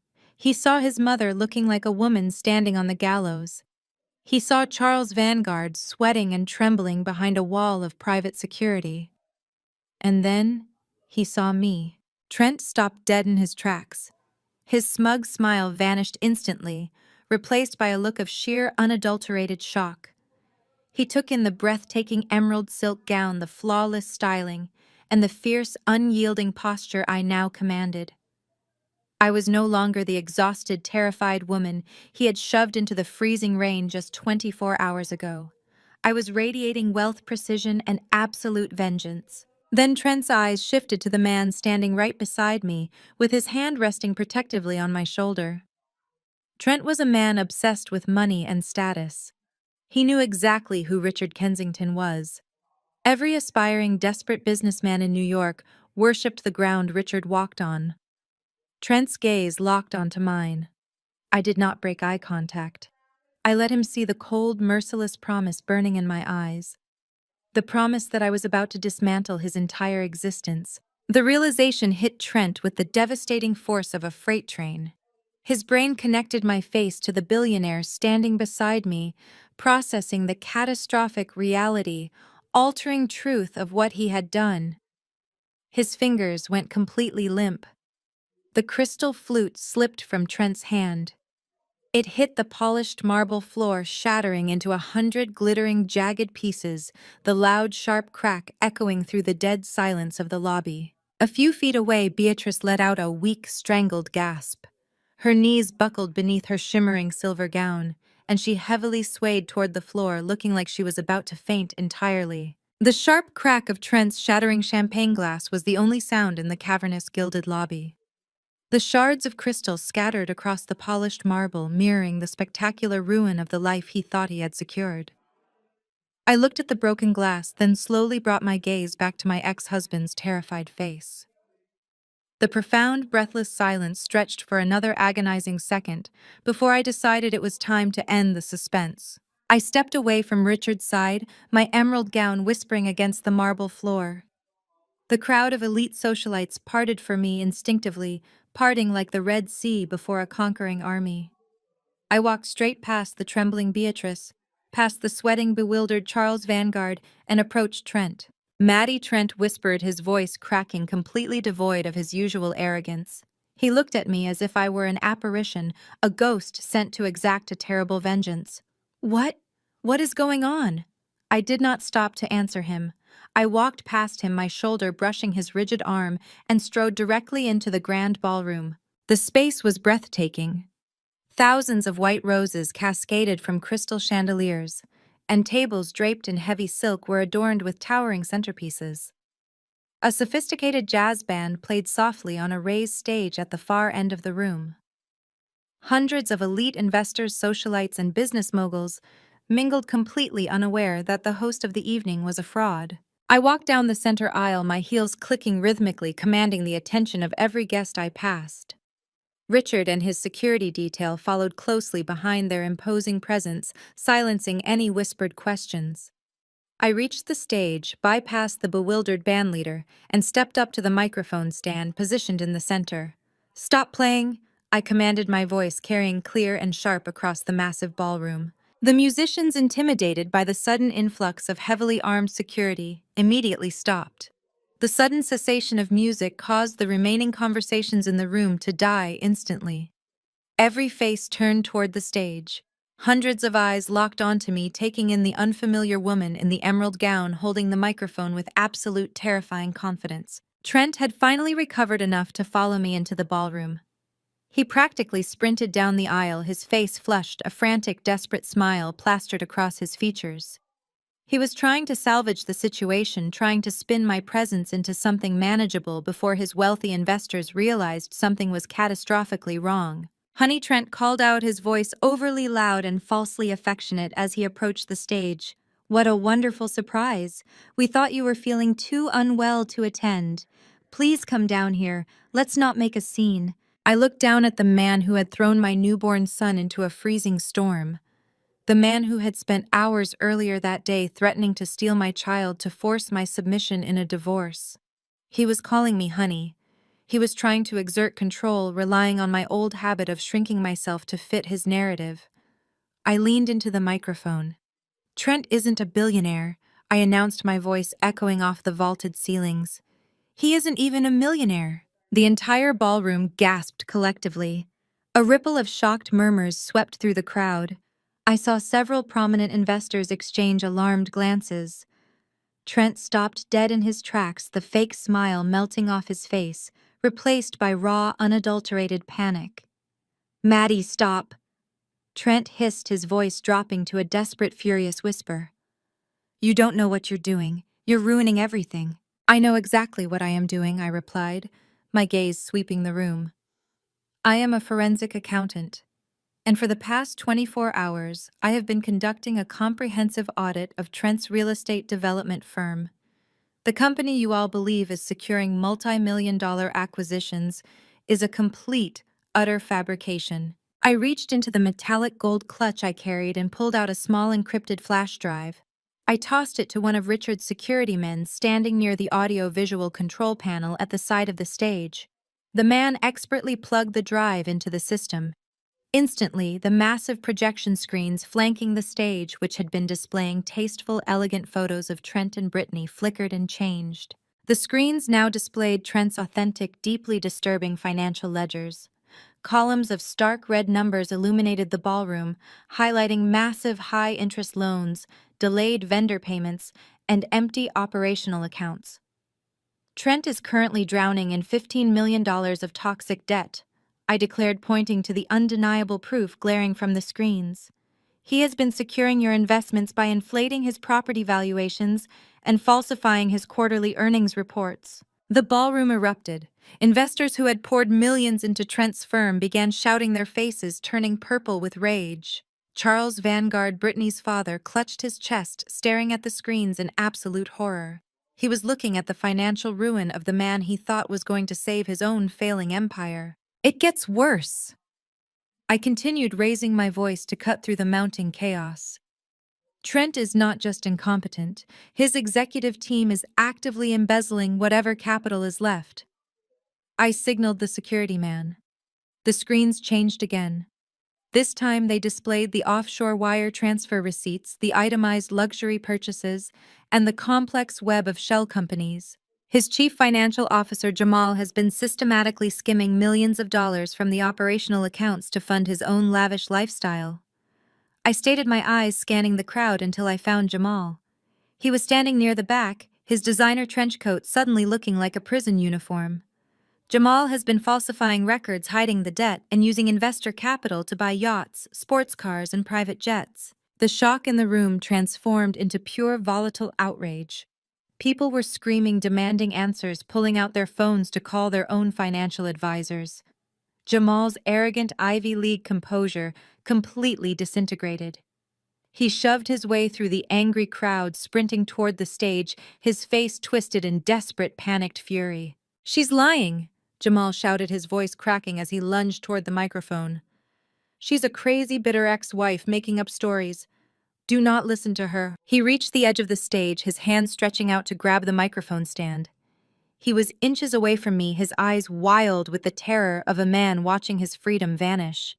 But before his fingers could even brush the metal stand, two of Richard's massive security guards intercepted him.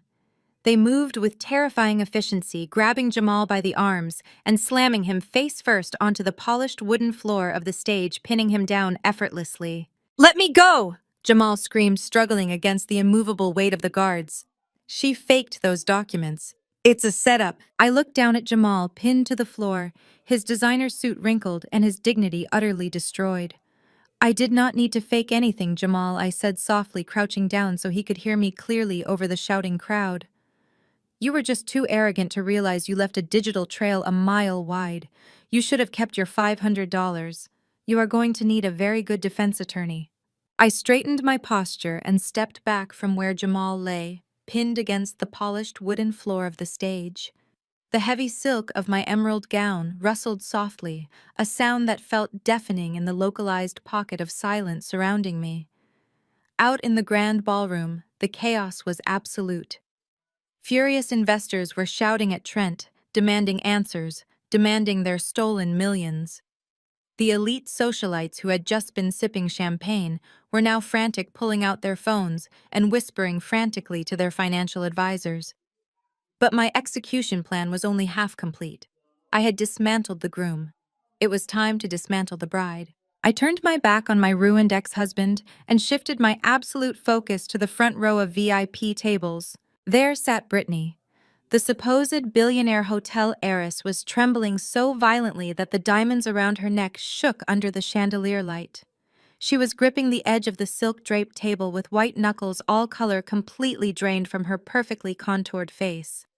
Beside her, Charles Vanguard looked as though all the oxygen had been physically sucked from his lungs. The proud hotel patriarch was staring at me with the wide, terrified eyes of a man watching a tidal wave approach. I stepped to the center of the stage and raised the microphone again.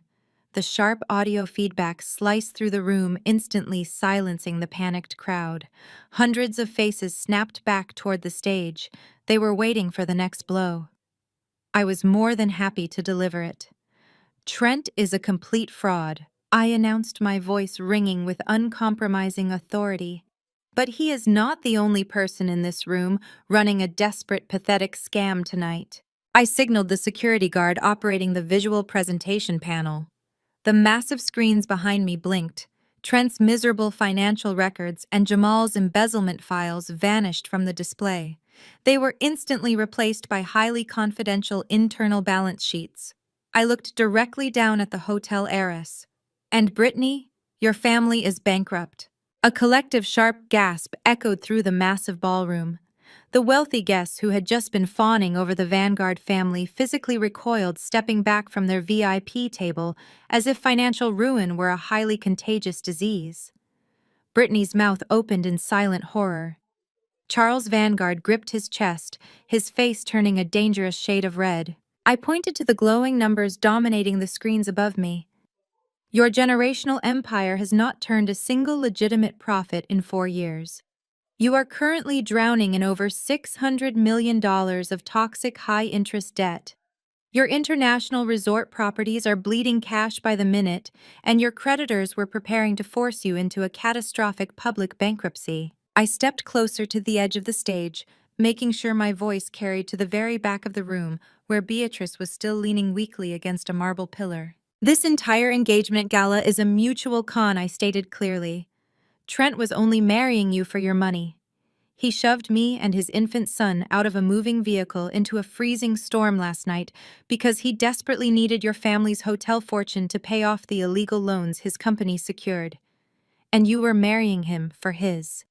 Your father agreed to this rapid, heavily publicized merger because he believed Trent was a billionaire developer who could instantly bail out your sinking hotels. You were both trying to use each other as a financial life raft, but none of you have a dime.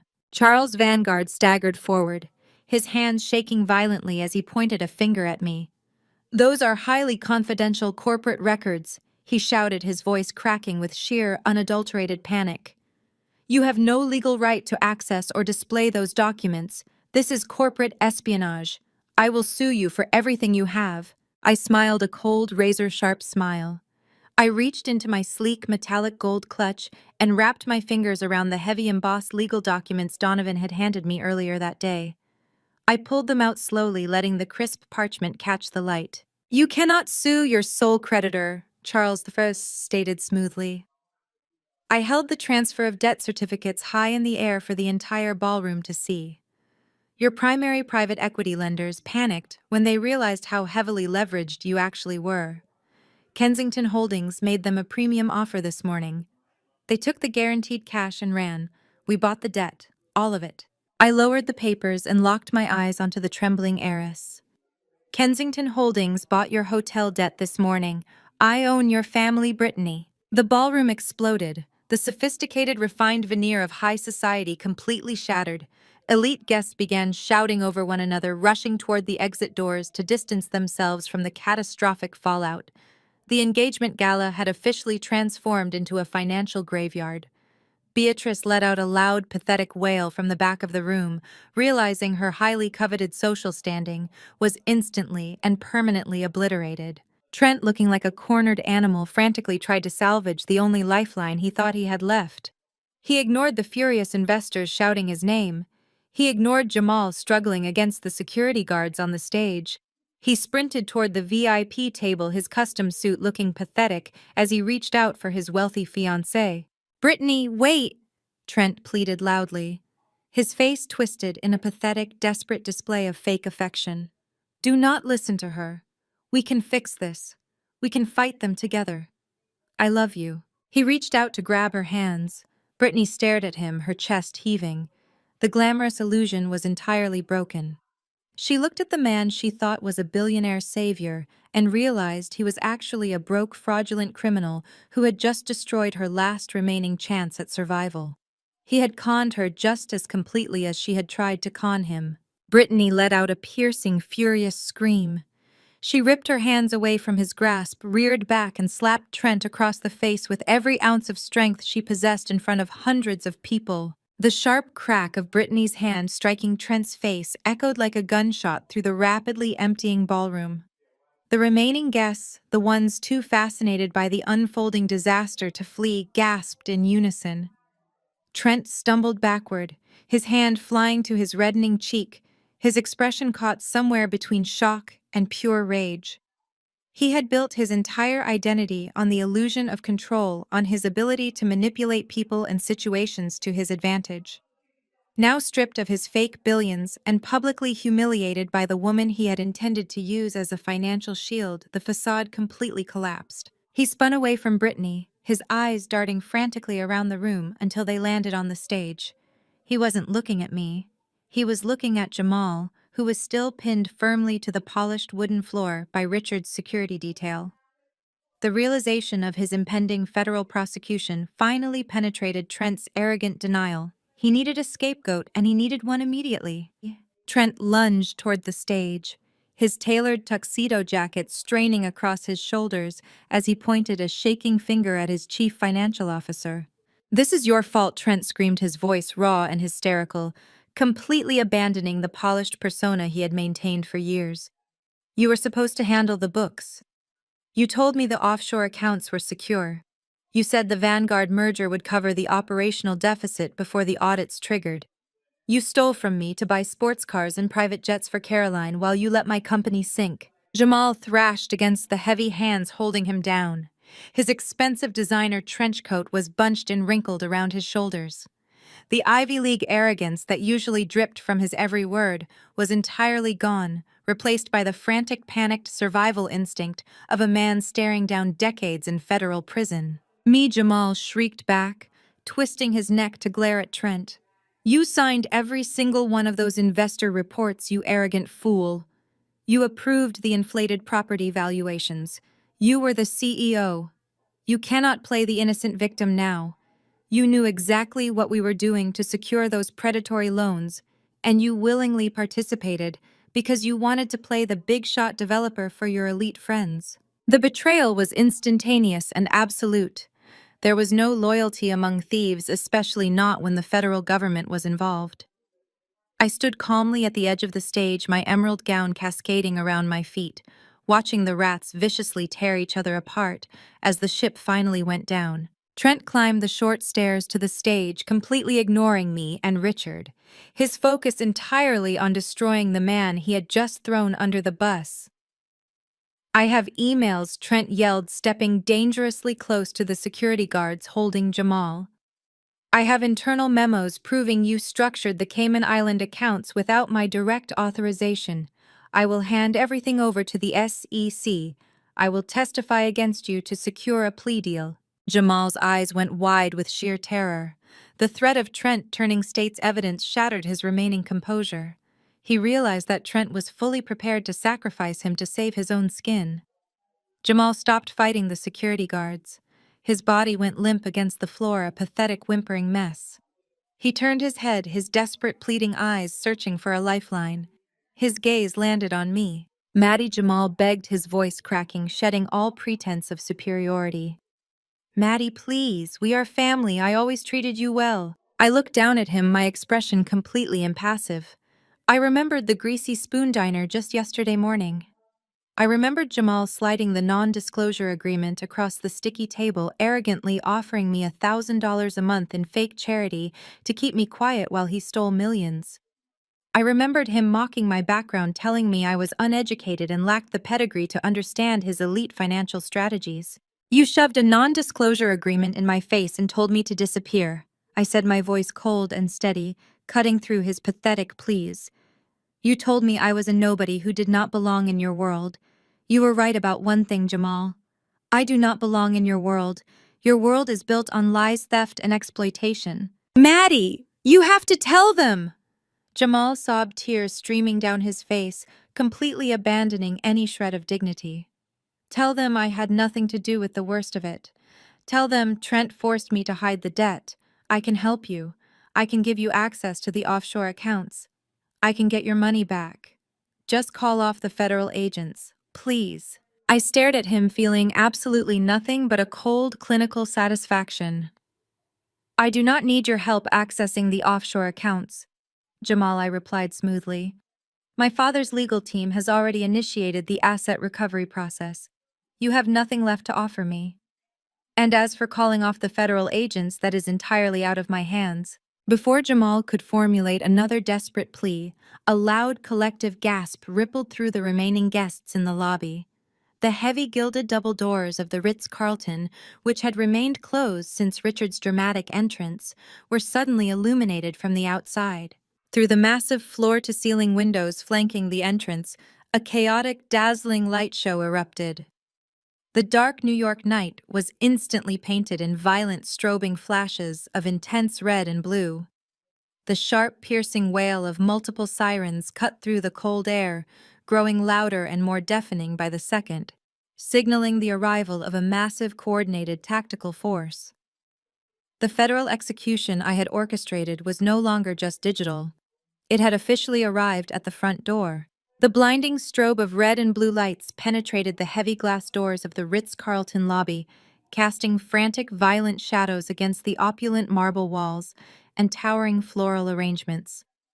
The wail of sirens cut off abruptly as a fleet of unmarked black SUVs and local police cruisers slammed into park outside the main entrance, blocking every possible escape route.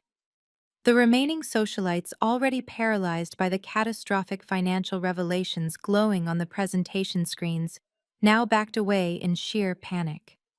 The heavy oak and brass doors of the grand ballroom did not just open, they were thrust apart with an overwhelming, unmistakable authority that shook the very foundation of the room. Dozens of federal agents wearing dark tactical jackets emblazoned with the bold yellow letters of the SEC and the FBI poured into the space, flanked by heavily armed local police officers. They moved with a synchronized, terrifying efficiency, securing the perimeters and instantly draining whatever oxygen remained in the grand hall. A senior federal agent, his face set in stone and a gold badge prominently displayed on his belt, strode directly down the center aisle. He did not care about the scattered white roses or the shattered champagne flutes crunching beneath his heavy boots. His steely eyes were locked dead onto the stage, where Trent stood frozen in horror and Jamal lay pinned against the floorboards.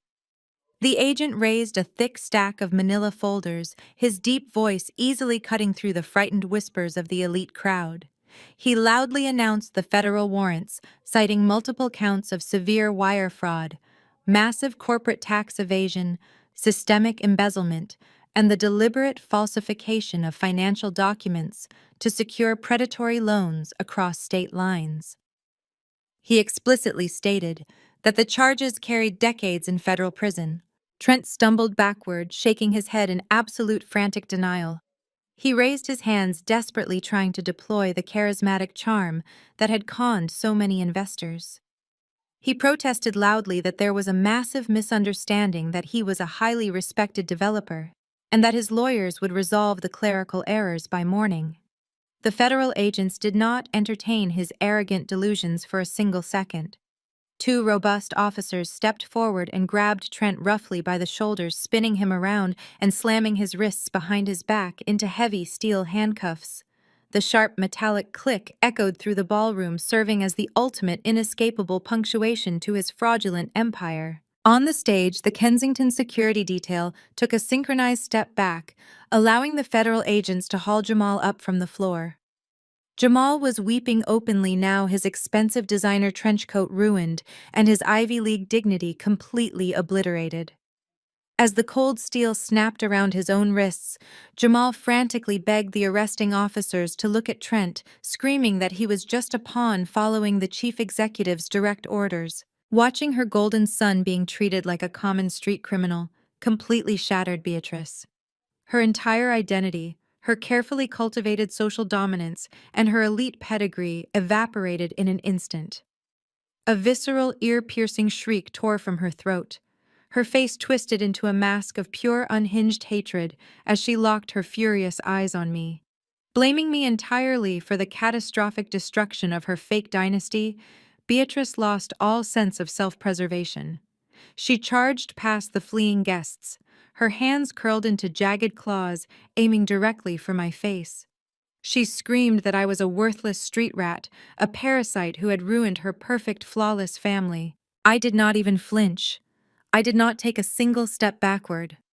Before Beatrice could get within 10 feet of me, two of Richard's massive security guards stepped smoothly into her path.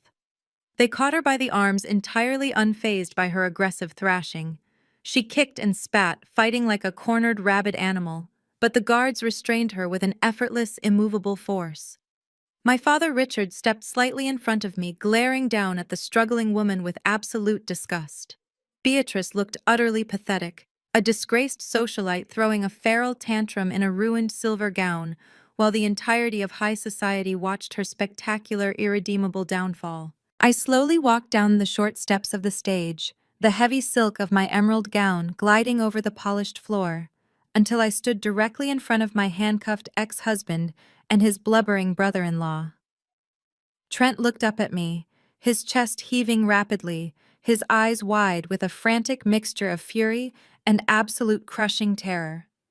He opened his mouth perhaps to hurl one last venomous insult or beg for an impossible ounce of mercy, but I raised my hand, silencing him instantly. I looked deeply into his panicked eyes, vividly, remembering the freezing storm, the wet, unforgiving pavement, and the desperate cries of my infant son. My voice was dangerously calm, carrying flawlessly over the loud commotion of the federal raid and the gasps of the onlookers. I didn't call you an Uber. I stated my words sharp and dripping with cold, calculated finality. But the police cruisers are waiting right outside. The federal agents yanked Trent and Jamal forward, marching them forcefully down the aisle toward the grand exit of the Ritz-Carlton. The harsh reality of his complete, undeniable destruction finally registered in Trent's mind, but his toxic narcissism refused to accept absolute defeat. He needed to inflict one final wound. As the officers dragged him through the heavy lobby doors, Trent twisted his body violently around, fighting against the grip of the federal agents. His face contorted with pure, venomous malice, and he screamed over the overwhelming noise of the chaotic crowd. He vowed that I would never truly win. He declared at the top of his lungs that he would drag me into family court, drain my spirit, and take Leo away from me forever. The morning sun never arrived. Instead, the sky above New York City shattered into a torrential, freezing downpour. The heavy rain lashed against the towering wrought iron gates of the Kensington estate, violently washing away the remnants of the night before. It was a poetic, perfectly symmetrical recurrence of the exact same storm that had raged when Trent shoved me out of his luxury SUV. But this time, the roles were entirely reversed. I was standing inside the warm, impenetrable fortress of my father's mansion. Outside the gates, the architects of my misery were about to experience the brutal reality of being left in the cold. Through the high-definition security monitors in the surveillance room, I watched a cheap, dented yellow taxi pull up to the curb. It was a far cry from the armored limousines and luxury vehicles that usually approached this property. 4 figures stumbled out of the cab into the relentless downpour: Trent, Jamal, Beatrice, and Caroline. They looked absolutely wretched. Trent and Jamal had apparently managed to scrape together just enough collateral to post a temporary, exorbitant bail, draining whatever hidden emergency funds they had left. but securing their temporary physical freedom had cost them everything else. My forensic accounting skills had dismantled their entire fraudulent empire in a matter of hours, and now they were crawling back to the woman they had severely underestimated. Trent was still wearing the same custom-tailored tuxedo from the gala, but it was now smeared with mud, wrinkled and soaked through to his skin. Jamal had lost his designer trench coat entirely. His expensive dress shirt clung to his shivering frame. His Ivy League arrogance washed down the storm drains. Beatrice and Caroline huddled together, their ruined evening gowns plastered to their shaking legs, their expensive makeup running down their faces in dark, pathetic streaks. They looked exactly like the garbage Beatrice had accused me of being just hours prior in that brightly lit hotel lobby. Trent staggered toward the stone pillar housing the estate's primary intercom system. His hands shook violently from the biting cold as he slammed his palm against the steel call button. The audio feed crackled to life inside the security room, filling the space with the sound of the howling wind and his desperate, pathetic voice. "Maddie." Trent yelled, his voice cracking, completely devoid of his former pride. "Maddie, please. I know you are in there. You have to tell the security guards to let us in. We are freezing. We have absolutely nothing left." The federal agents seized my office and my house. The banks froze all my operational accounts because you gave them the exact routing numbers.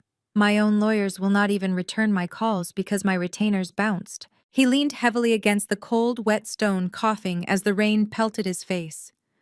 "Maddie, you have to withdraw the financial lawsuits," he begged. "You have to call off the SEC. If you do not stop this, Jamal and I are going to federal prison for decades. We are ruined. Think about Leo. You cannot let the father of your child rot in a concrete cell. Leo needs his father. We can share custody. We can be a family again. I will do whatever you want. I will sign the suburban house over to you. Just please call off the federal agents." Beatrice pushed her way to the intercom, shoving her golden son aside. The woman who had spent years treating me like a disease was now sobbing uncontrollably into the speaker. "Madeline, please." Beatrice wailed, her voice shrill and broken. "My high society friends have completely abandoned me. The country club revoked my membership this morning. We are utterly destitute. I am so sorry for calling you an orphan. I am sorry for everything I said at the diner. You cannot leave us out here in the street. You are a mother yourself now. Show some compassion. Show some mercy." Jamal shoved his face toward the microphone next. "Maddie, listen to me," Jamal pleaded, his teeth chattering audibly over the audio feed. "I can give you the names of the private equity managers who facilitated the offshore accounts. I can give you every password, every hidden ledger. I will testify against Trent. I will testify against anyone you want. Just please tell the IRS to drop the tax evasion charges." Caroline was sobbing loudly in the background, screaming that her credit cards were declining and she had nowhere to sleep tonight. I stood in the warm, dimly lit security room, staring at the glowing monitors. My face remained an absolute mask of stone. I felt no pity. I felt no hesitation. I listened to Trent weaponize my son, using Leo as a pathetic bargaining chip to save his own skin, after he had literally thrown that same child into a storm. I listened to Jamal offer to betray his own family to save himself. I listened to Beatrice beg for the exact same mercy she had ruthlessly denied me. They were not sorry for the horrific things they had done to me. They were only sorry that they had targeted a woman who possessed the power to destroy them. I turned to the head of the Kensington security detail standing quietly beside me. I gave him a single definitive nod. The heavy reinforced iron gates of the Kensington estate groaned, the deep mechanical sound echoing through the torrential rain. The massive metal doors began to slowly swing open, revealing the sprawling, immaculate grounds beyond. I walked out of the main house and stepped onto the pristine driveway. I was no longer wearing the wet sweater or the emerald gown. I was dressed in a sharp, impeccably tailored black business suit. I was flanked by 4 massive men in dark tactical gear. One of the security guards held a large, heavy black umbrella perfectly positioned over my head, keeping me entirely dry and untouched by the raging storm. I walked slowly down the long driveway toward the open gates, my heels clicking rhythmically against the wet pavement. I moved with the cold, lethal grace of an executioner arriving to deliver the final sentence. I stopped exactly 2 feet from the property line, the invisible boundary separating my absolute sanctuary from the miserable reality they now inhabited. The security guard holding the massive black umbrella shifted slightly, ensuring not a single drop of the freezing downpour touched my tailored suit. The rain hammered relentlessly against the pavement, but beneath the canopy of the umbrella I existed in total, immaculate silence. Trent saw the gates open and immediately took a desperate, staggering step forward. His eyes were wide with a pathetic, manic surge of false hope. He actually believed that my presence meant salvation. He genuinely thought that because I had once loved him, because I was the mother of his child, I was walking out here to offer him a lifeline. 2 of my tactical security guards instantly stepped across the threshold, their hands resting menacingly near their tactical belts. They formed an impenetrable human wall. Trent slammed to a halt, his muddy dress shoes skidding on the wet asphalt. Maddie, thank God, Trent gasped, his chest heaving as he wiped a mixture of rain and mud from his pale face. I knew you would not just leave us out here. I knew you would listen to reason. We can fix all of this. Just tell your father to call off the lawyers. I will do whatever it takes to make this right for our family. I looked at him with an expression of absolute Arctic indifference. I did not feel a shred of the anxiety or the desperation that used to suffocate me whenever he raised his voice. I only saw a broken, cowardly man who had severely overplayed a weak hand. Do not ever use the word family in my presence again. I stated, my voice carrying a quiet, lethal authority that cut through the noise of the raging storm. You do not have a family, Trent. You have co-conspirators. And as of yesterday evening, your entire criminal enterprise has been permanently liquidated.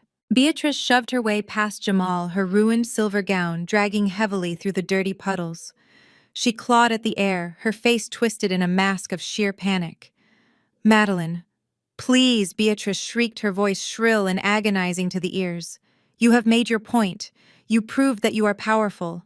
But you cannot let them put us in prison. We are destitute. You have to show mercy. Mercy is a privilege reserved for human beings who possess a conscience, I replied smoothly, my gaze shifting to my former mother-in-law. You spent 3 years treating me like a stray dog. You mocked my lack of a pedigree. You watched your son throw my infant child into a freezing hurricane, and your only concern was whether my survival would ruin your stock prices. You do not get to beg for mercy when the very system you worshipped finally turns around and crushes you. Jamal tried to interject, his teeth chattering violently. Maddie, I told you I will flip on them. I will give you the offshore routing numbers. I can give you the passwords to the Vanguard ledgers. I do not need your passwords, Jamal, I interrupted, shutting him down with surgical precision. I am a forensic accountant. I hacked your sloppy amateur offshore accounts in less than 3 hours. I already handed the unencrypted ledgers to the Securities and Exchange Commission. Your entire digital footprint is currently sitting on a federal prosecutor's desk. You have absolutely nothing of value left to trade. I raised my right hand. The security guard standing to my left immediately stepped forward and placed a thick, weather-resistant plastic folder directly into my waiting palm. The material was completely sealed against the rain. I looked back at Trent. The desperate hope in his eyes had entirely evaporated, replaced by the suffocating realization that he was totally out of options. I did not come out here to negotiate a truce, I announced, my voice ringing with total finality. I came out here to deliver a single, non-negotiable ultimatum. I did not hand the folder to him. I extended my arm and casually dropped the plastic envelope.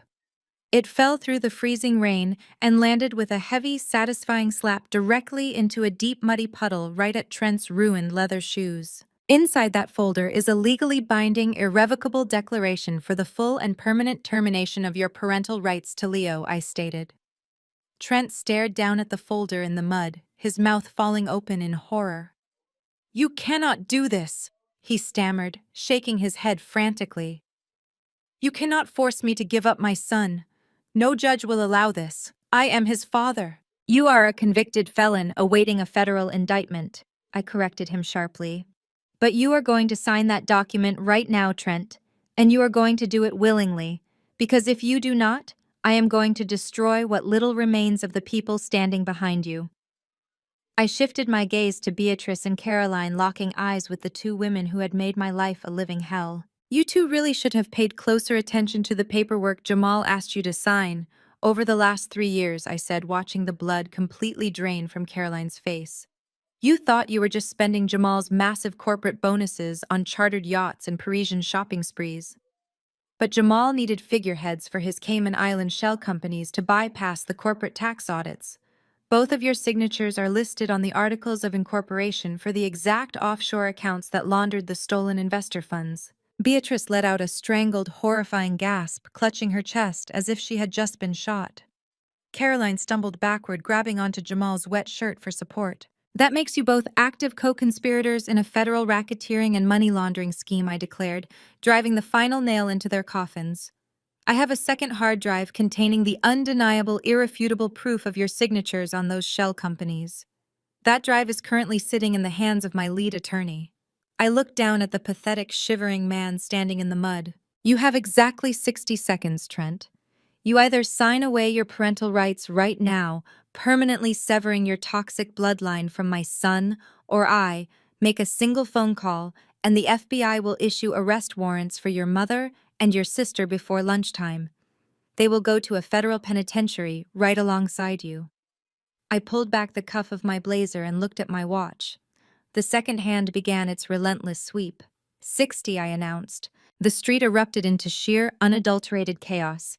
Beatrice lunged forward, grabbing Trent by the lapels of his ruined tuxedo, screaming hysterically into his face. "Sign it!" she shrieked, her voice tearing through the storm. "Trent, you have to sign it. You cannot let them lock me in a cage. You ruined this family. Fix it." 50. I called out, my voice entirely detached from the madness unfolding in front of me. Caroline fell against Jamal, sobbing wildly, beating her fists against his chest, as she realized her luxurious lifestyle had just bought her a one-way ticket to federal prison. Jamal stood completely frozen, his mind unable to process the absolute flawless execution of my financial trap. 30, I stated, watching the second hand sweep downward. Trent looked around wildly. He looked at his mother, who was clawing at his chest in pure terror.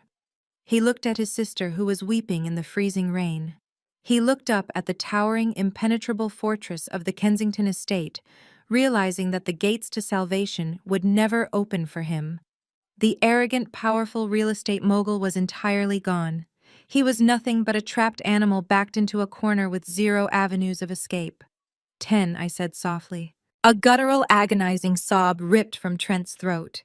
His legs simply gave out beneath him. He collapsed forward, his knees hitting the freezing, dirty asphalt with a wet thud.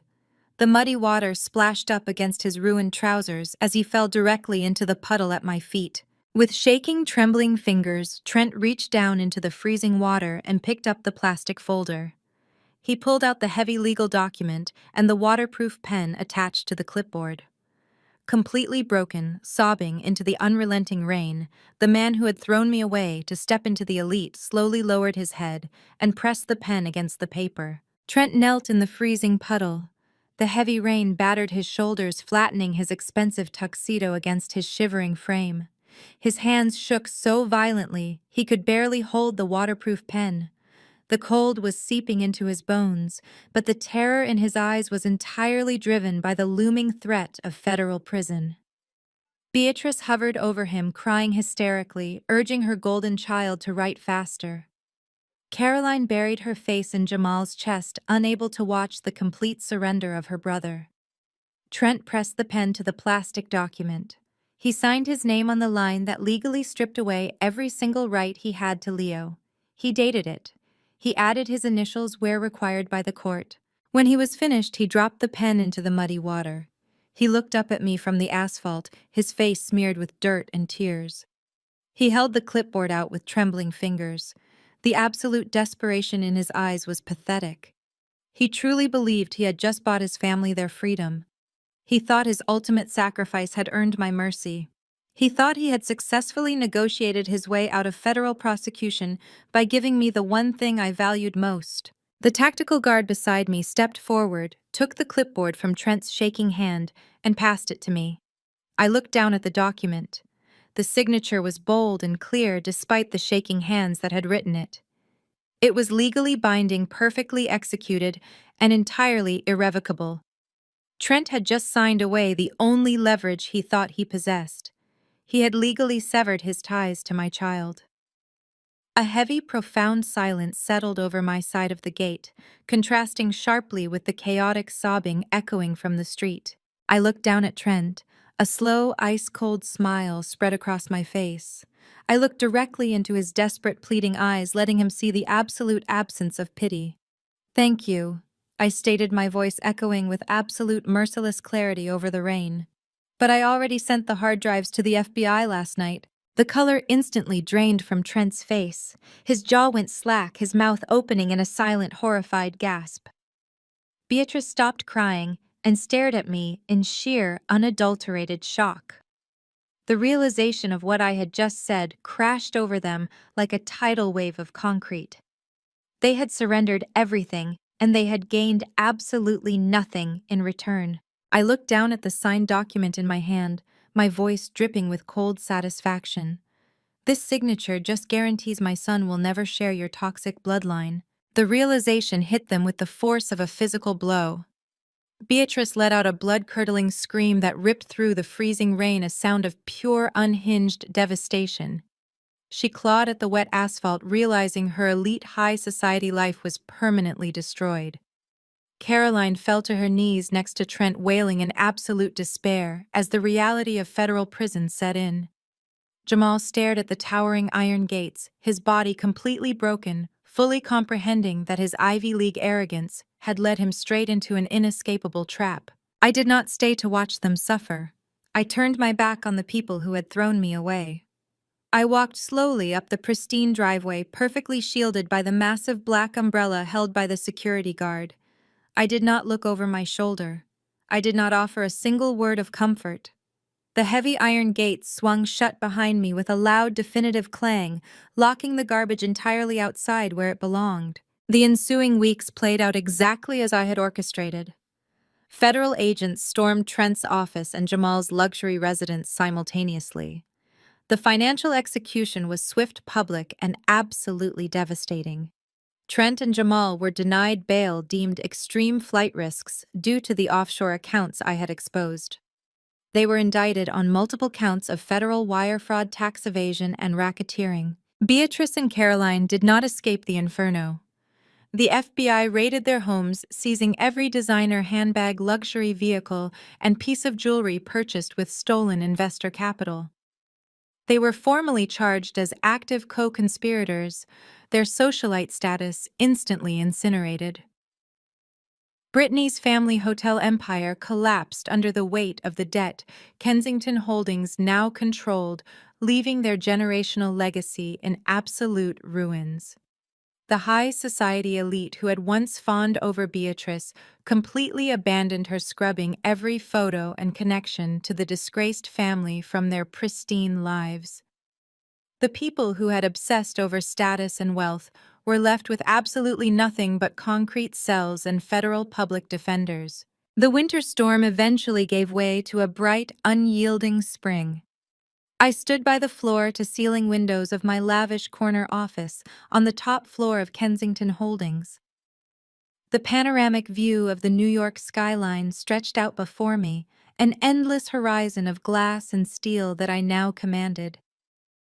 I was dressed in a sharp, impeccably tailored black suit, the heavy gold Kensington crest resting proudly against my collarbone. I held Leo in my arms.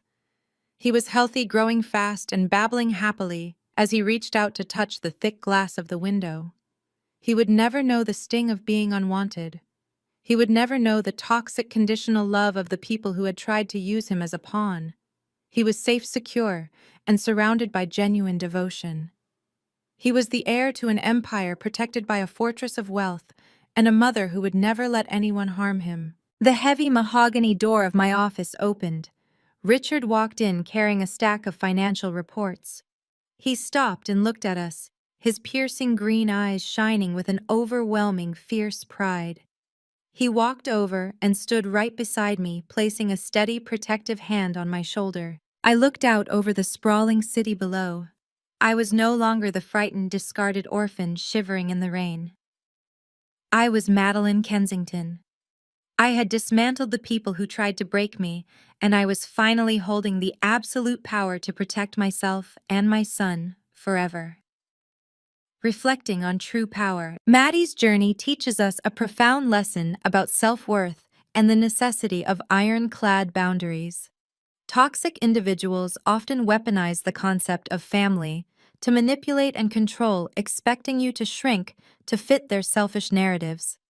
However, true power comes from recognizing your own value and refusing to accept abuse disguised as obligation. Maddie's transformation reminds us that we possess the strength to dismantle the illusions of those who mistreat us and build our own sanctuary. Never let someone's arrogance make you forget your inherent power. Have you ever had to enforce strict boundaries to protect your peace? Share your story in the comments below.